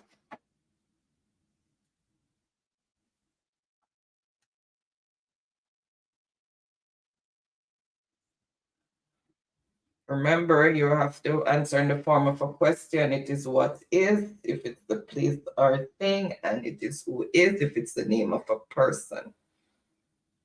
An oath is already in the statement, so you don't necessarily have to put oaths back at the end.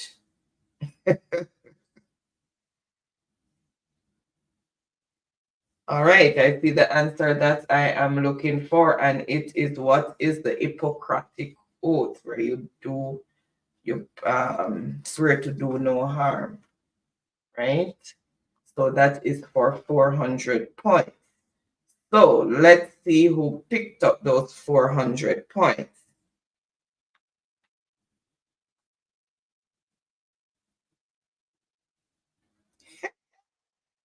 Let me look on the spelling. Spelling look correct.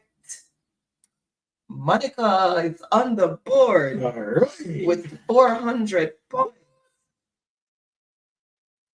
Right, so Creative Minds, okay, he says he got it now. So, and then Andrew. Andrew, I'm going to ask you a question. Mr. You have what is Hippocratic oath, then what a till there are dash, and then Wikipedia, the Hippocratic oath. How the answer come in double barrel like that? See? Answer my question. Then Andrew came back. Sonia, no. Florence, calligraphy. Okay. So the question asks, what is the name of the person? No, name the oath. Have been in the form of I thought the question asked what is the name of the person. The answer, no, it's not the name of the person I asked for, it's the name of the oath, to name the oath. Let me see, let me draw back and see if I oath doctor's name after an ancient Greek physician. Oath of ethics taken by doctors. Yes, it's the oath. It's just that the clue is it's named after an ancient Greek physician. Yeah, so it's the oath that needed to be named. Yeah.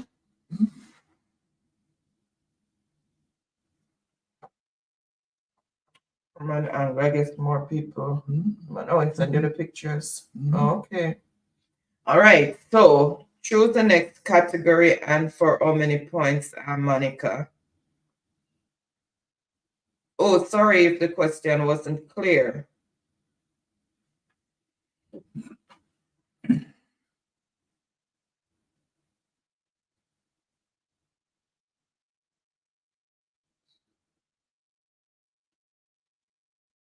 All right. Oh no, and not it's from Monica, who's supposed to give choose the next category and for how many points. Okay, so she's completing science for 500. Oops, did the wrong thing. Main gas that makes up the Earth's atmosphere. What is the main gas that makes up the Earth's atmosphere?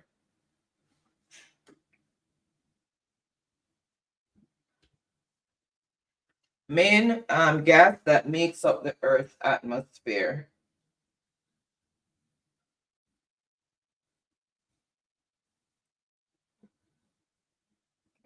Let's see if you get on there and play Candy Crush and then I have to repeat myself how many times. May I tell the people and put on the phone. When I'm doing your stuff, I concentrate. Please put down the phone. I got militant tonight. Put down the phone, please. But when you're when I said something wrong, none of us. May I go distract myself when you're doing your stuff. Fear. No, fear is fear. Fear is fear.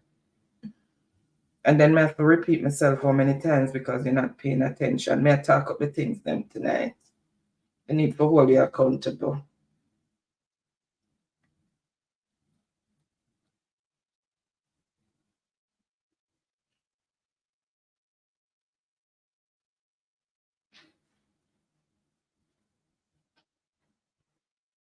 All right, I see the answer that I am looking for. All right, Creative Mind say I got it first. Let's see. All right. So what is nitrogen? So according to this, the Earth's atmosphere is approximately 78% nitrogen and 21% oxygen. Okay, and it has a small amount of other gases too, such as carbon dioxide, neon, and hydrogen. All right, just a little fun fact there. All right, so that is for 500 points. So let's see who first came in with the correct response. So guys who saying they came in first, just refresh your chat and then you will see the order in which you actually came. All right, let's see. All right, Creative Man, you came in, no, Daniel put, but he didn't correct. But remember, you have to put what is, it has to be in the form of a question. If you don't put it in the form of a question, then it's not going to be counted. So you have to write it in the form of a question. All right, so Andrew, what is nitrogen? Andrew? Yes. Much points for that? And that is 500 points. Creative Mind only put nitrogen, he doesn't put what is. Or she. And then Florence, Sonia, Oreo cheesecake finally turned up looking. With them two big eyes. Let me just Oreo cheesecake. 4 big eyes. I'm going to poke him in the eyes. Oreo cheesecake there. Creative Man said, okay, I got too excited. And you just didn't hide it. Oh, I'm a male. Okay. All right. All right. Choose the next category and for how many points? Who must say Oreo cheesecake. Andrew. Choose the next category and for how many points? In countries for 100. San Jose is the capital of this country. San Jose is the capital of this country. So name the country.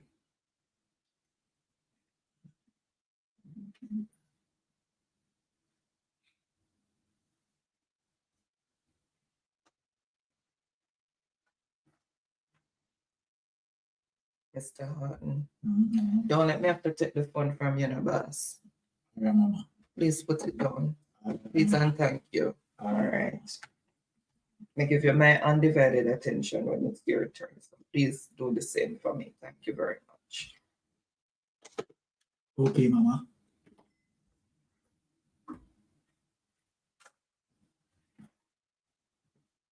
All right, I see the answer that I am looking for, and it is what is Costa Rica. And that is for 100 points. So San Jose is the capital of Costa Rica. All right, let's see who first came in with the correct response. All right, Don Mel on the board. Don Mel. Did I write? On the board with 100 points. Then Oreo cheesecake, aka Baga Baga, aka Ricardo.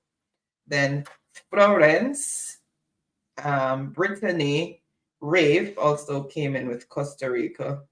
We moved too fast. All right, Don Mel is keeping it. Countries and capitals is saying for 200. Capital city that can be translated as good ears. So capital city, this is a city this time that can be translated as good ears.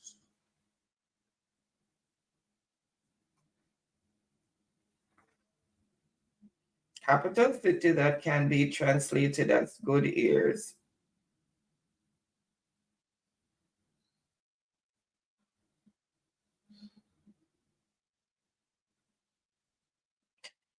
That said, bring it, girl. The race is not for the swift, but who can endure to the end. Most of those you were seeing that are very quick and stuff was in the same position that you are when they started, but they stuck to it until they got better at it. Truck life was a mess. He was 6 bars. Give us 6 bars. I know you're trying to tell 6 bars. Truck life was 6 bars.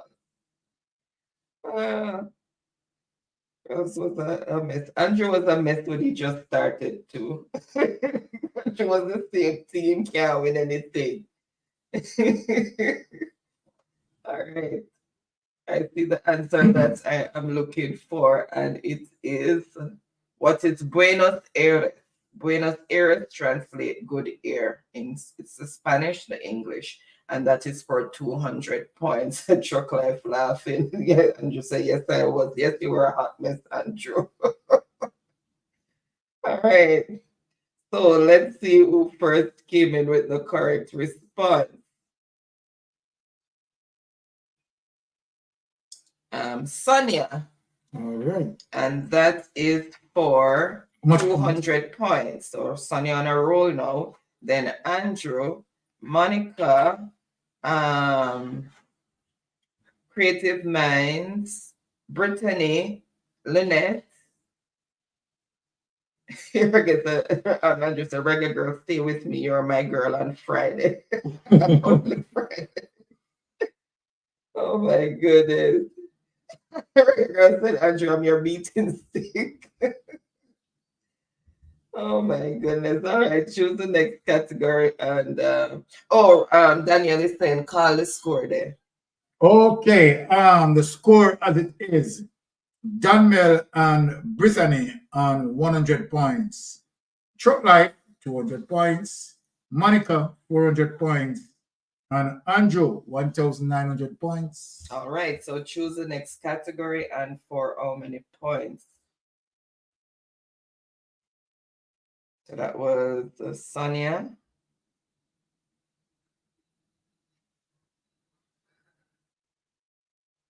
Or is it Daniel? Oh, Jesus. No, that was for.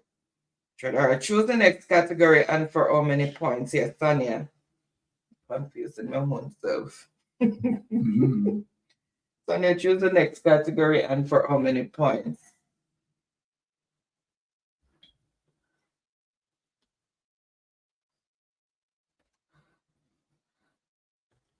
Then put stand bitch and I hear him. Them cover him up. I like them cover him up. Make too much noise. Countries for 300. You like him gone in bed? Mm-hmm. Somebody cover him, man. Famous for being in the film Blood Diamond with Leonardo DiCaprio, Freetown is in this country. Name the country. Famous for, not the continent, the country.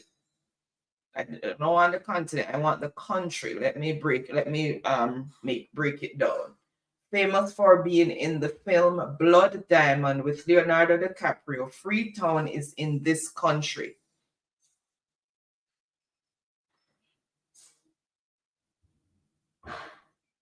I don't want the whole geographic area. I want the specific area that Freetown is a part of. The specific area. Let me see if I can break it down for you guys to narrow you down to what I really want.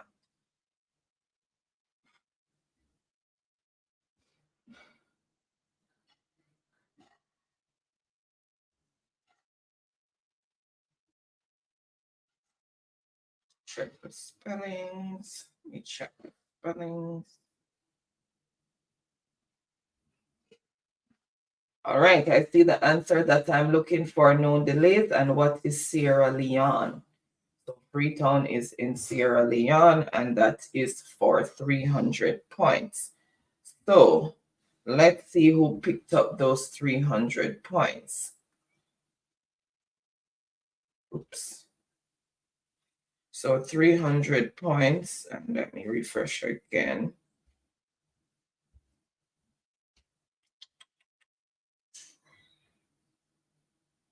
All right, so that's where we started. Okay, Lynette put Sierra Leone, but didn't put what is. So Brittany for 300 points. Brittany is already on there for 300 points with Sierra Leone. Remember, you have to answer in the form of a question or it doesn't count. Then Andrew, Truck Life.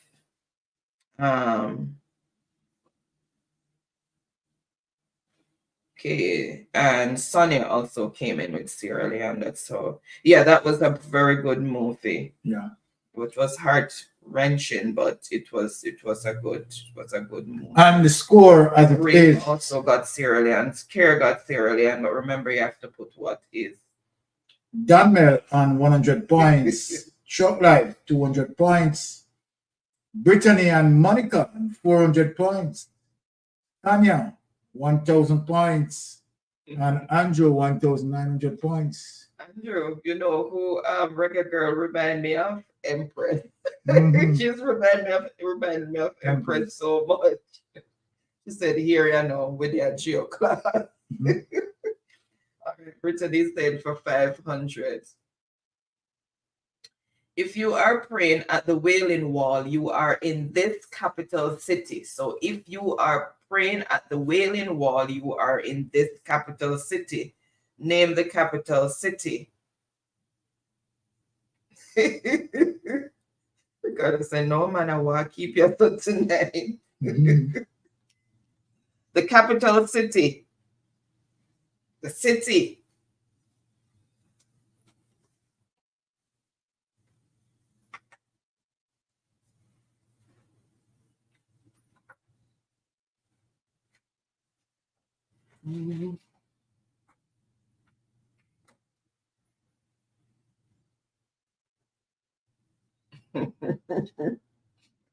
All right, I see the answer that I'm looking for, no delays, and it is, what is Jerusalem?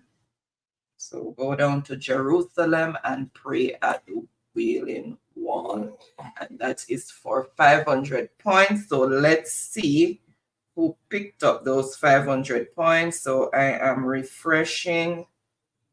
All right, so let's see. Ricardo, 500 points. What is, let me look at the spelling. What is Jerusalem? Okay. Then Brittany, Monica, Lynette, Danielle.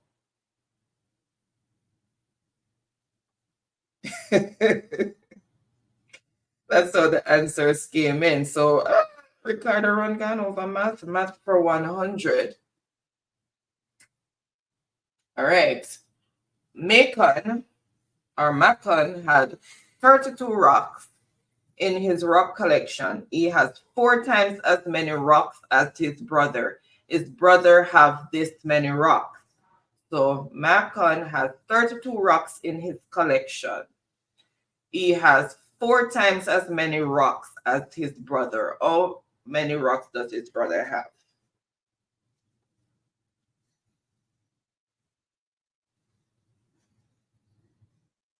Come on, making a math teacher proud. So remember, he has 32 rocks, and it is 4 times more than what his brother has. All right, I see the answer that I am looking for, and it is, what is 8? So his brother has only 8 rocks. So if Macon has 32 rocks and it is 4 times more than the amount that his brother has, then you have to divide to find out how many rocks his brother really had. His brother only had 8 rocks. All right, and that is for 100 points. So let's see who came in with the correct response. As I said, guys, I mixed it up a bit tonight. So Truck Life, 8. Monica. Much for Truck Life? 100. Monica, Ricardo, Sonia, Brittany, Lynette also came in with the correct response. And who's this? Carrier lapsing a bit. Your internet is lagging. All right, so Truck Life is bringing it back to country. All right, so this city is famous for its wall that was knocked down in 1989. This city is famous for its wall that was knocked down in 1989. Oh, I was in 10th grade. Sure. I was in what? Sure. 10th grade is what? 10th foot farm in high school, yeah. When this happened, and I remember it when they were throwing it on TV. Then we have black and white TV, it wasn't colored. The one was shaky. When it was shaky, you steal one boot from across the room and lick it. I remember I was in fourth year in high school. All right, so this city is famous for its wall that was knocked down in 1989. The city.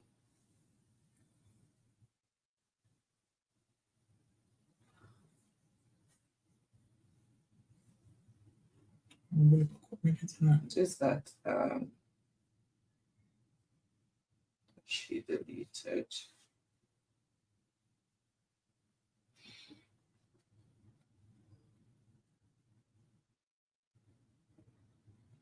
Okay.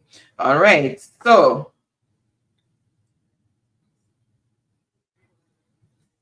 Carrie, you're lagging. You need to refresh. All right. So I see the answer that I am looking for, and it is what is Berlin. So it's the city, it's Berlin, and the wall was the Berlin Wall that was knocked down in 1989. All right, and that is for 400 points. So let's see who came in with the correct response.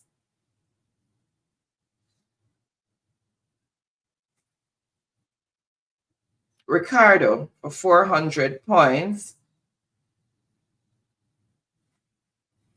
Okay, then Dunmel. Let me just make sure I didn't. Okay. What?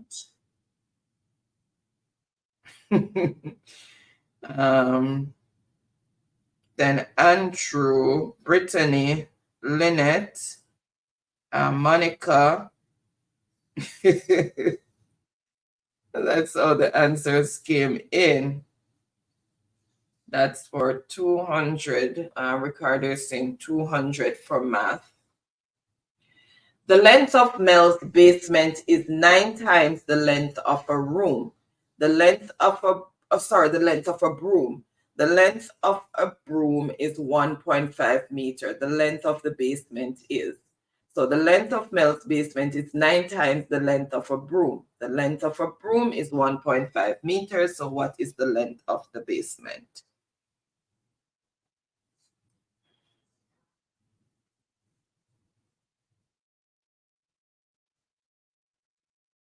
What is the length of the basement?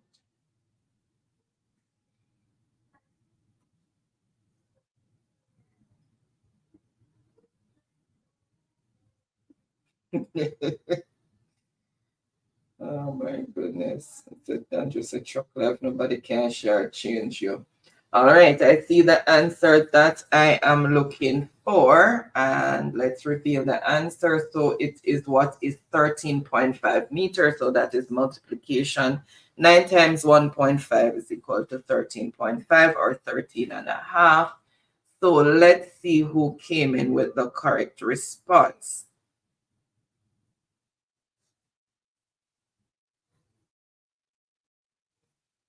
All right, first on the board with the correct response is Ricardo, then Andrew. And how many points? That is for 200 points. Then Danny, oh no, you didn't have the point. Then Dunmel, Brittany, Monica. That's how the answers came in. All right, so math for 300. Convert the decimal 0.12 to a fraction. So write the decimal 0.12 as a fraction. Write the decimal 0.12 as a fraction.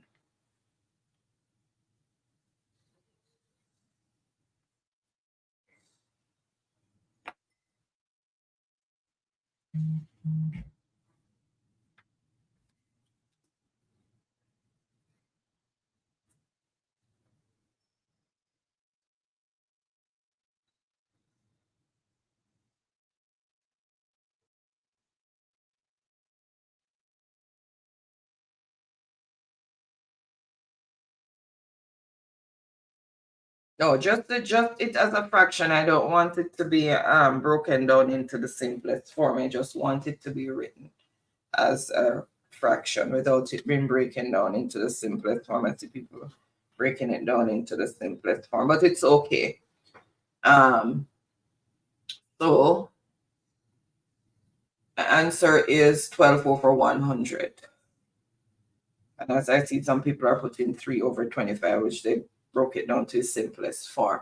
But the correct one, the answer that I'm looking for, is just 12 over 100. It being written as it is in the form of a fraction. All right, so let's see who picked up those 300 points. Ricardo. Oh. Then and other persons broke it down in simplest form. All right, so that's how the answers came in. Ricardo, choose the next category. Ricardo's the reggae girl. You're a good cheerleader, you know. All right, math for 400. Tessie has a volleyball game at 6:45 p.m. She needs to be there 15 minutes early to warm up for the game. And it takes her 40 minutes to get to the gym. She should leave her house at, and it's a double point answer. So that's 800 points for the correct response. So Tessie has a volleyball game at 6:45 p.m. She needs to be there 15 minutes early to warm up for the game. And it takes her 40 minutes to get to the gym. She should leave her house at what time?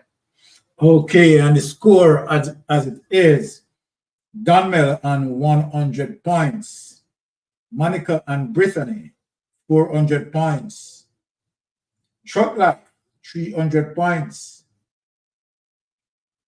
Sonia, 1,000 points, Ricardo, 1,400 points, and Andrew, 1,900 points. All right, I see the answer that I am looking for. And I remember asking what time should they leave the house. Some people writing it in minutes, but I need the time, like when you're telling somebody the exact time. Sorry. The other things still coming out. My eye.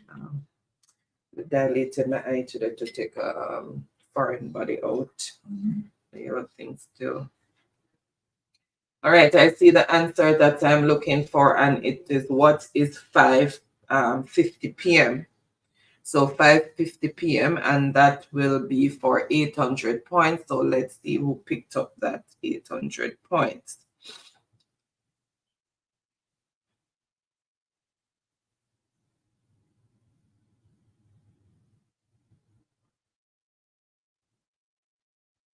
All right, so I'm sure if I refresh, so let me do it again. All right, let's see who picked up those 800 points. Ricardo. 800 points? Yep, him come a sweep. Whoa. So 5:50 p.m. And then Donmel, Sonia, Monica, that's regular girl, so Ricardo, go to your bed. All right, that's how the answers came in. So choose the next category and for how many points, Ricardo.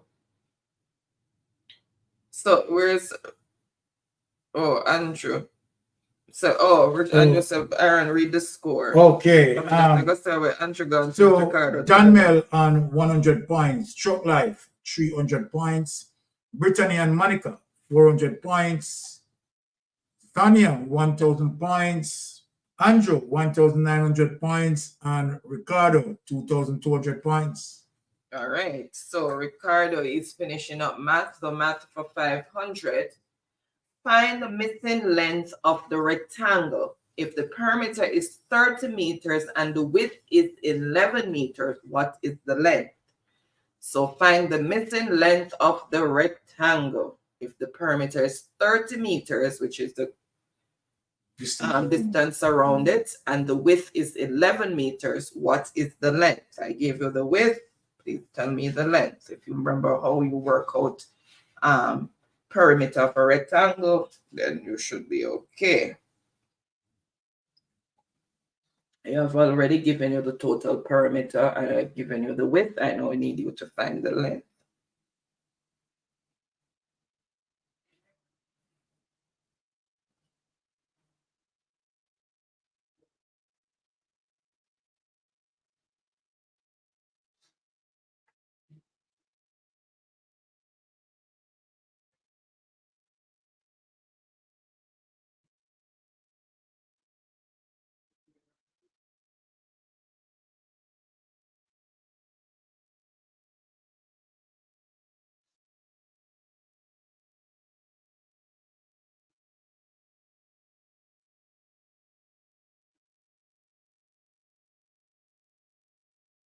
All right, I see the answer that I am looking for. It's gonna be so it is what is 4 meters.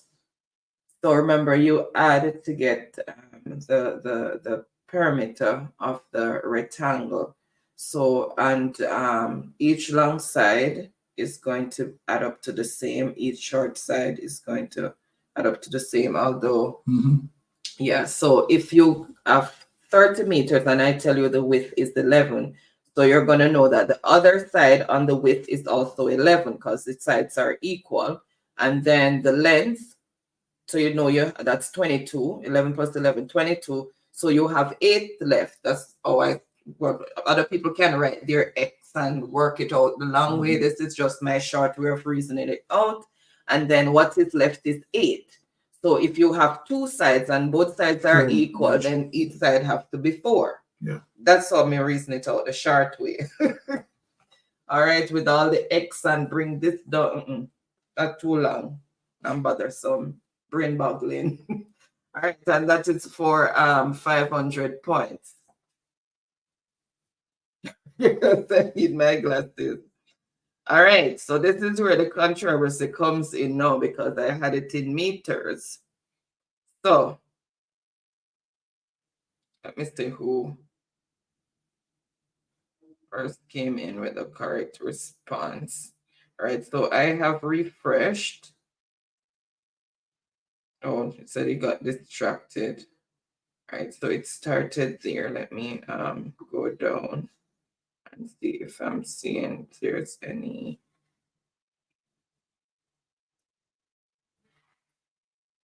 Okay. Oh. Good. All right, so first on the board with the correct response is Ricardo. How much for that? 4 meters. That is for 500 points. And the previous one, that did I tell you to give the person who got it 800? Yeah. Okay, just want to make sure. Then Donmel also got 4 meters. Okay, girls, so while we are in math class now, it's mixing it up. All right, so we have 1 category left, so I just need to throw out the points. How many points do you want? Ricardo, you don't have to put just the points, so 100. Okay.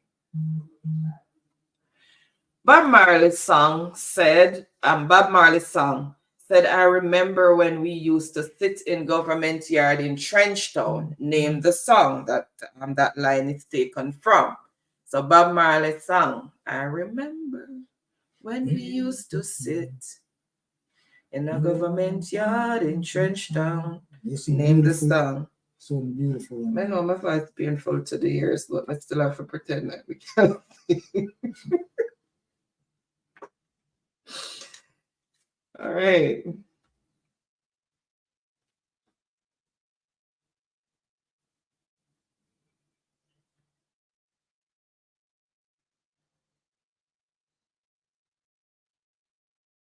Simone, be blessed up.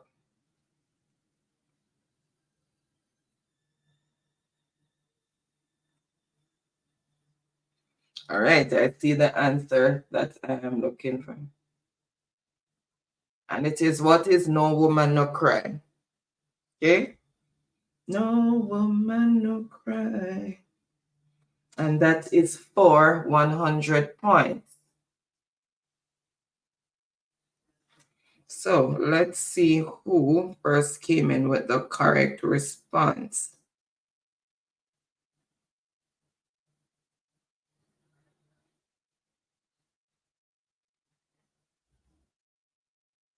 And it is Lynette for 100 points. So Lynette is on the board with 100 points. Then Sonia, Ricardo put, but he put the patois version for. So no, I want the English. So Lynette. Sorry, Brittany. Then Monica. It's a congrats left brainers. Oh, Pierre finally caught up. What is no woman, no cry? All right, the score as it is, Lynette and Dunmel on 100 points. Chuck 300 points. Brittany and Monica, 400 points. Sonia, 1,000 points. Andrew, 1,900 points. And Ricardo, 2,700 points. Yeah. All right. So what number do you want? How many points? Ricardo. Ricardo. Ricardo, I don't know how to ball or laugh. He said, what can go so? It's no woman, no cry. No, it's not written that way for the record. No one ever. Oh, sorry, I never even get it. So, Lynette, choose the next category and choose how many points. Sorry. How many points do you want on the reggae? What's left on the board?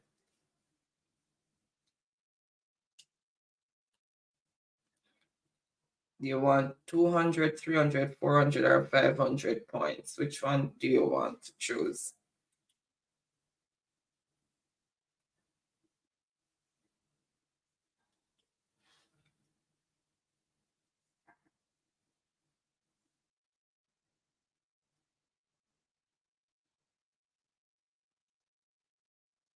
Lynette, you still there? Just type in the number. But at 200, 300, 400, or 500. You passed. No, you can't pass. You got the answer correct. So you choose the next points. 200. 200? Okay. All right. These children of a famous reggae artist from the 1970s have formed a band and are honoring their father's legacy. They know about life in Brooklyn and Jamaica and have been nominated for several reggae Grammys in recent years. Give the name of this group, which recently scored a hit with Tell Me How Come and includes a brother they call Grandpa.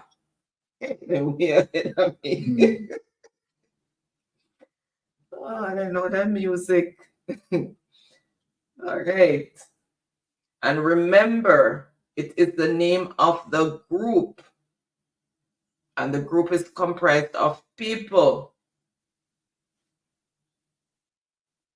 These children of famous reggae artists formed a band are honoring their they know about. Give the name of this group, which recently scored a hit with Tell Me How.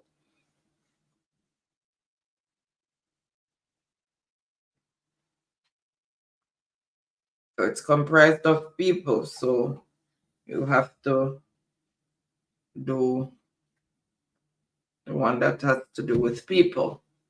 All right, and this answer is who is Morgan Heritage? So that's the name of the group. So Morgan Heritage are the prodigy of reggae singer Denroy Morgan. They are all siblings, including one sister, and are capable of glorious harmonies and razor-sharp social commentary. The family makes Fort Lauderdale, Florida their home. Songs like Down by the River and Liberation have established them as a future of reggae legends. One of them died recently. All right, and that's how the answers came in. Megawatt, blessings. All right. All right, thank you so much. He was at the protest today. Yeah, yes. think of yourself, Mega. Love that. Yes, I was All right. at work, but Great look. Great look, looking Mega. on no one again when I got a chance to peek. All right, so that's how the answers came in. Thank you for your undaunting support for such a good cause. All right. So, who did I give it to? I didn't say it. You didn't say it. All right, let's see who came in with the correct response. All right, so let's started with, all right, so let's see where the who start. Andrew. Andrew? Mm-hmm. Okay. And that is for 200 200 points. Yes. So Andrew, Ricardo, Monica, they got most of it, got it right, but some people had what is instead of who is. All right. So how many points? Andrew, 300. Joining the I-Threes as Bob Marley and the Wailers women background singers, this lady was the only one of the lovely trio who had an established career in reggae music previously. She is the vocalist on the monster hit Electric Boogie, written by Bunny Wailer, which fostered a party dance known as the Electric Slide.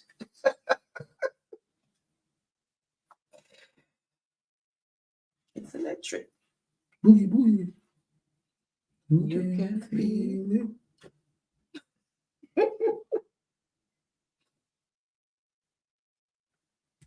Okay, and that is for 300 points.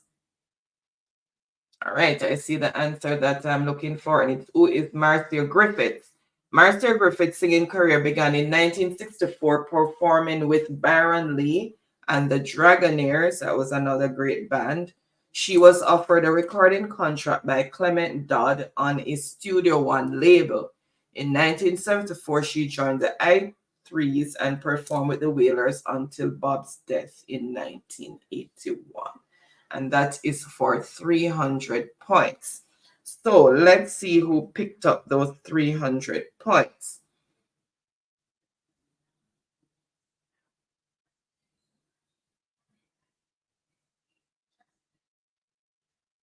All right.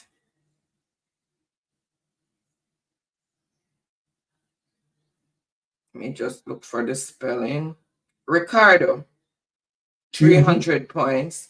Then Chocolate, but then put what who is then Andrew, Donmel, Ricardo. Why did he put it back? Let me just see.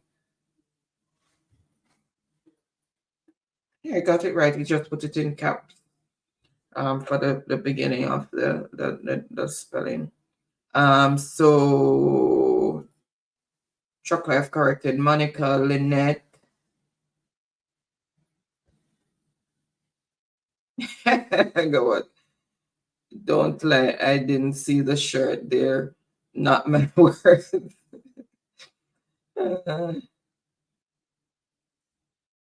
Okay, so that's how the answers came in. Ricardo, music for 400. Here Comes Trouble. 25 years old Jamar McNaughton was born in Spanish Town and is the son of a DJ. His ability to pay homage to roots reggae artists and their work, bringing them to a new generation, has firmly established him as a force to be reckoned with. His album Chronology includes such hits like Likes and Skanking Sweet. This young man in 2017 won the Artist of the People Award in Jamaica, and it's a double point answer. Name the artist. So Here Comes Trouble. It's 25-year-old Jamar McNaughton was born in Spanish Town and is the son of a DJ. His ability to pay homage to roots reggae artists and their work, bringing them to a new generation, has firmly established him as a force to be reckoned with. His album Chronology includes such hits as Likes and Skanking Sweet. This young man in 2017 won the Artist of the People Award in Jamaica, and it's for 800 points. Right, and I see the answer that I am looking for, no delays, and it is who is Chronix with double X at the end.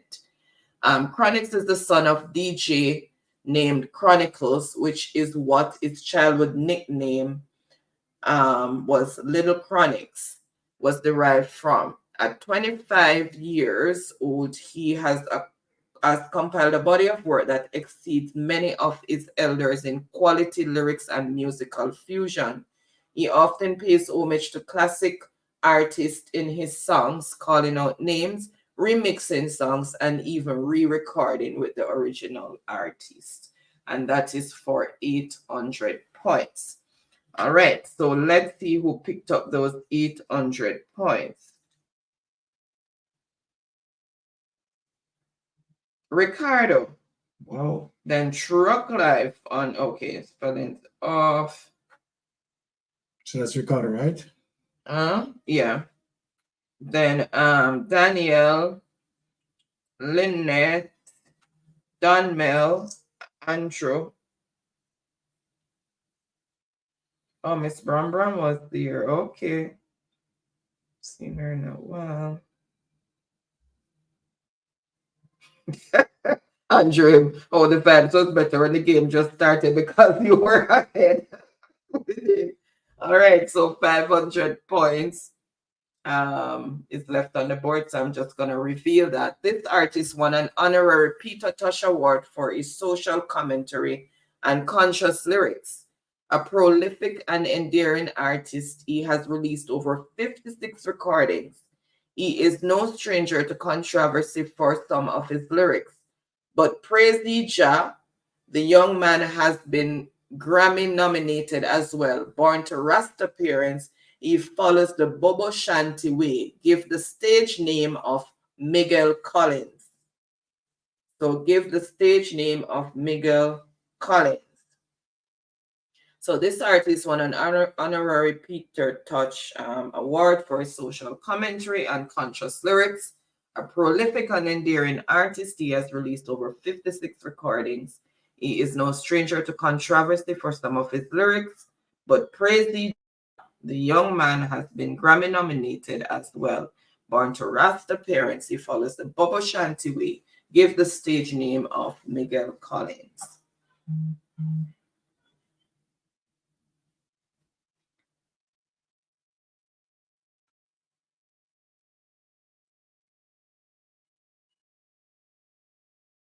All right, I see the answer that I am looking for. And it is, who is Sizzla Kalonji? Sizzla came at the beginning of a wave of young dancehall artists disgusted with the slackness mentality of reggae dancehall in the 80s and 90s. Along with Capleton and Buju Banton, they sought to redeem their earlier works by coming back to the roots of Rasta music. Sizzla has worked with hip-hop producer Damon Dash, and that is for 500 points. And the board is empty. All right, let's see who first came in with the correct response.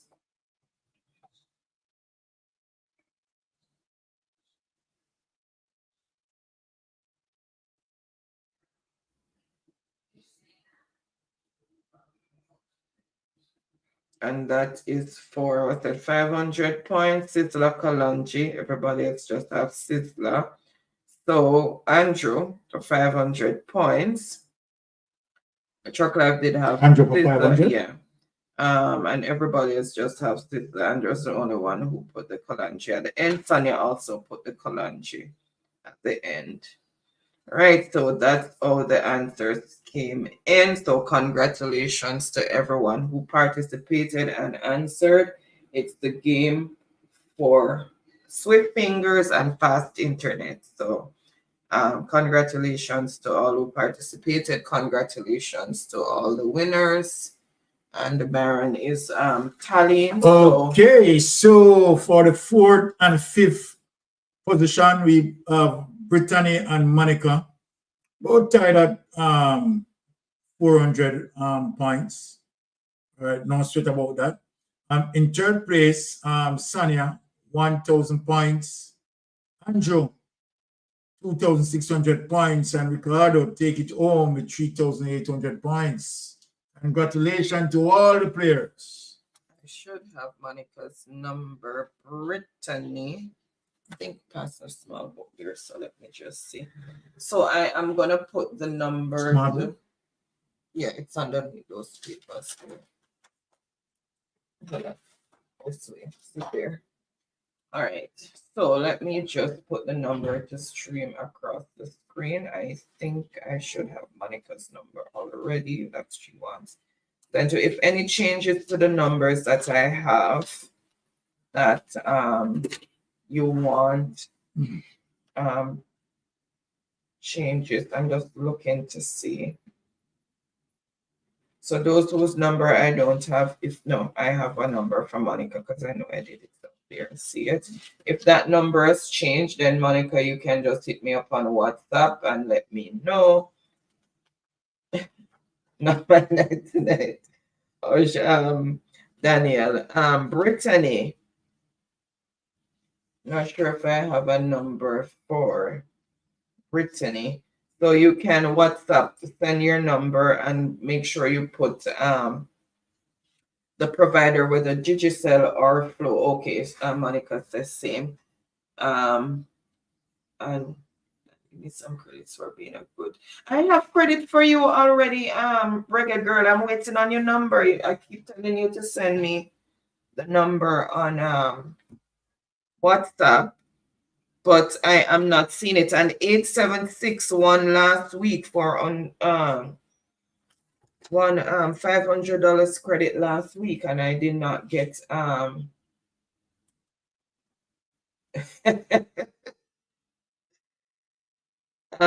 did not get a number for 876. So if you're in the background 876 or you watch this later, please send the number to me that you want the credit sent to on the WhatsApp number that's streaming across the screen so that I can give you your credit. That's how it go, Daniel. Get back into the groove.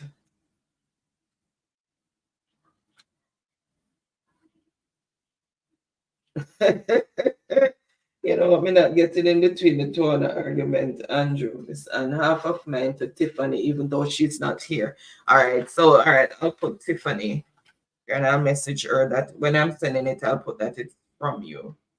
So half to Tiffany. Okay. All right, Ricardo, noted. I will definitely do that. All right, so put some more on it for. All right, so the number is there, Reggae Girl. So please send me the number and the provider, whether Digicel or Flow. And also Brittany, I'm not seeing a number for you. If I do have it, because I have quite a few numbers here. Go through, I don't see. So if I don't have your number, you can send it to me on the WhatsApp number, as I said. And yeah, I don't see yours here. Send me on the WhatsApp number and I will send you your credit state, whether Digicel or Flow. All right, guys. So don't worry, Andrew. Continues on the same path. You will reach the end soon with credits. and you and make people vex with me. Them not get. And you and make people vex with me. Them not get them credit. Who's that? Megawatt. Let me see. Think Megawatt on this. Everybody, let's see. What you talking, Megawatt? Oh, this is the one, 3,100. I tick it off. I send the credit. As soon as I send the credit, I tick them off to so check with. I can send a receipt. I look for your number. I look for the number. I will copy the receipt and I will send it to the number that you provided to show that it was sent. But I did send the credit. As long as you win the credit, I send it. If you don't send me a number, I keep repeating it week after week until I get your number to send the credit. And all of them come with receipts, which is always on my phone. So I will look for that number and I will send a copy of the receipt. Let me look. Unless you didn't, but I ticked it off to say that I sent it. So the number should be here. Yep, I have the number. And the provider is Flow, so I will send a copy of the receipt to that number, because I did send it. When I don't get to send it, when I don't have a number, I asterisk it. And as soon as I send it, I take over the asterisk. That's how I keep. Love you guys same way, no problem. Love you too. All right, bless up. All right, so yep, I have the number, so I'll find the receipt and send it as proof that it was sent. All right. So thank you guys so much for tuning in. Really appreciate each and everyone's support as usual. You could have been elsewhere on your Friday night, but you chose to be with us, so we do not take that for granted as usual. And thank you so much for sticking to the cause. Send the number. Oh, who's she talking to? Must be okay, she's talking to Andrew. For sticking to the cause. Really appreciate each and everyone continued support and endorsement. And I am going to say good night and keep and safe travel on the gravel. Yeah. Have a wonderful weekend. Have a wonderful weekend, and just tune into all the channels that blazing the fire and holding the government accountable. Make sure we support each other, okay? And thank you so much. Really appreciate you guys. One love and bless up.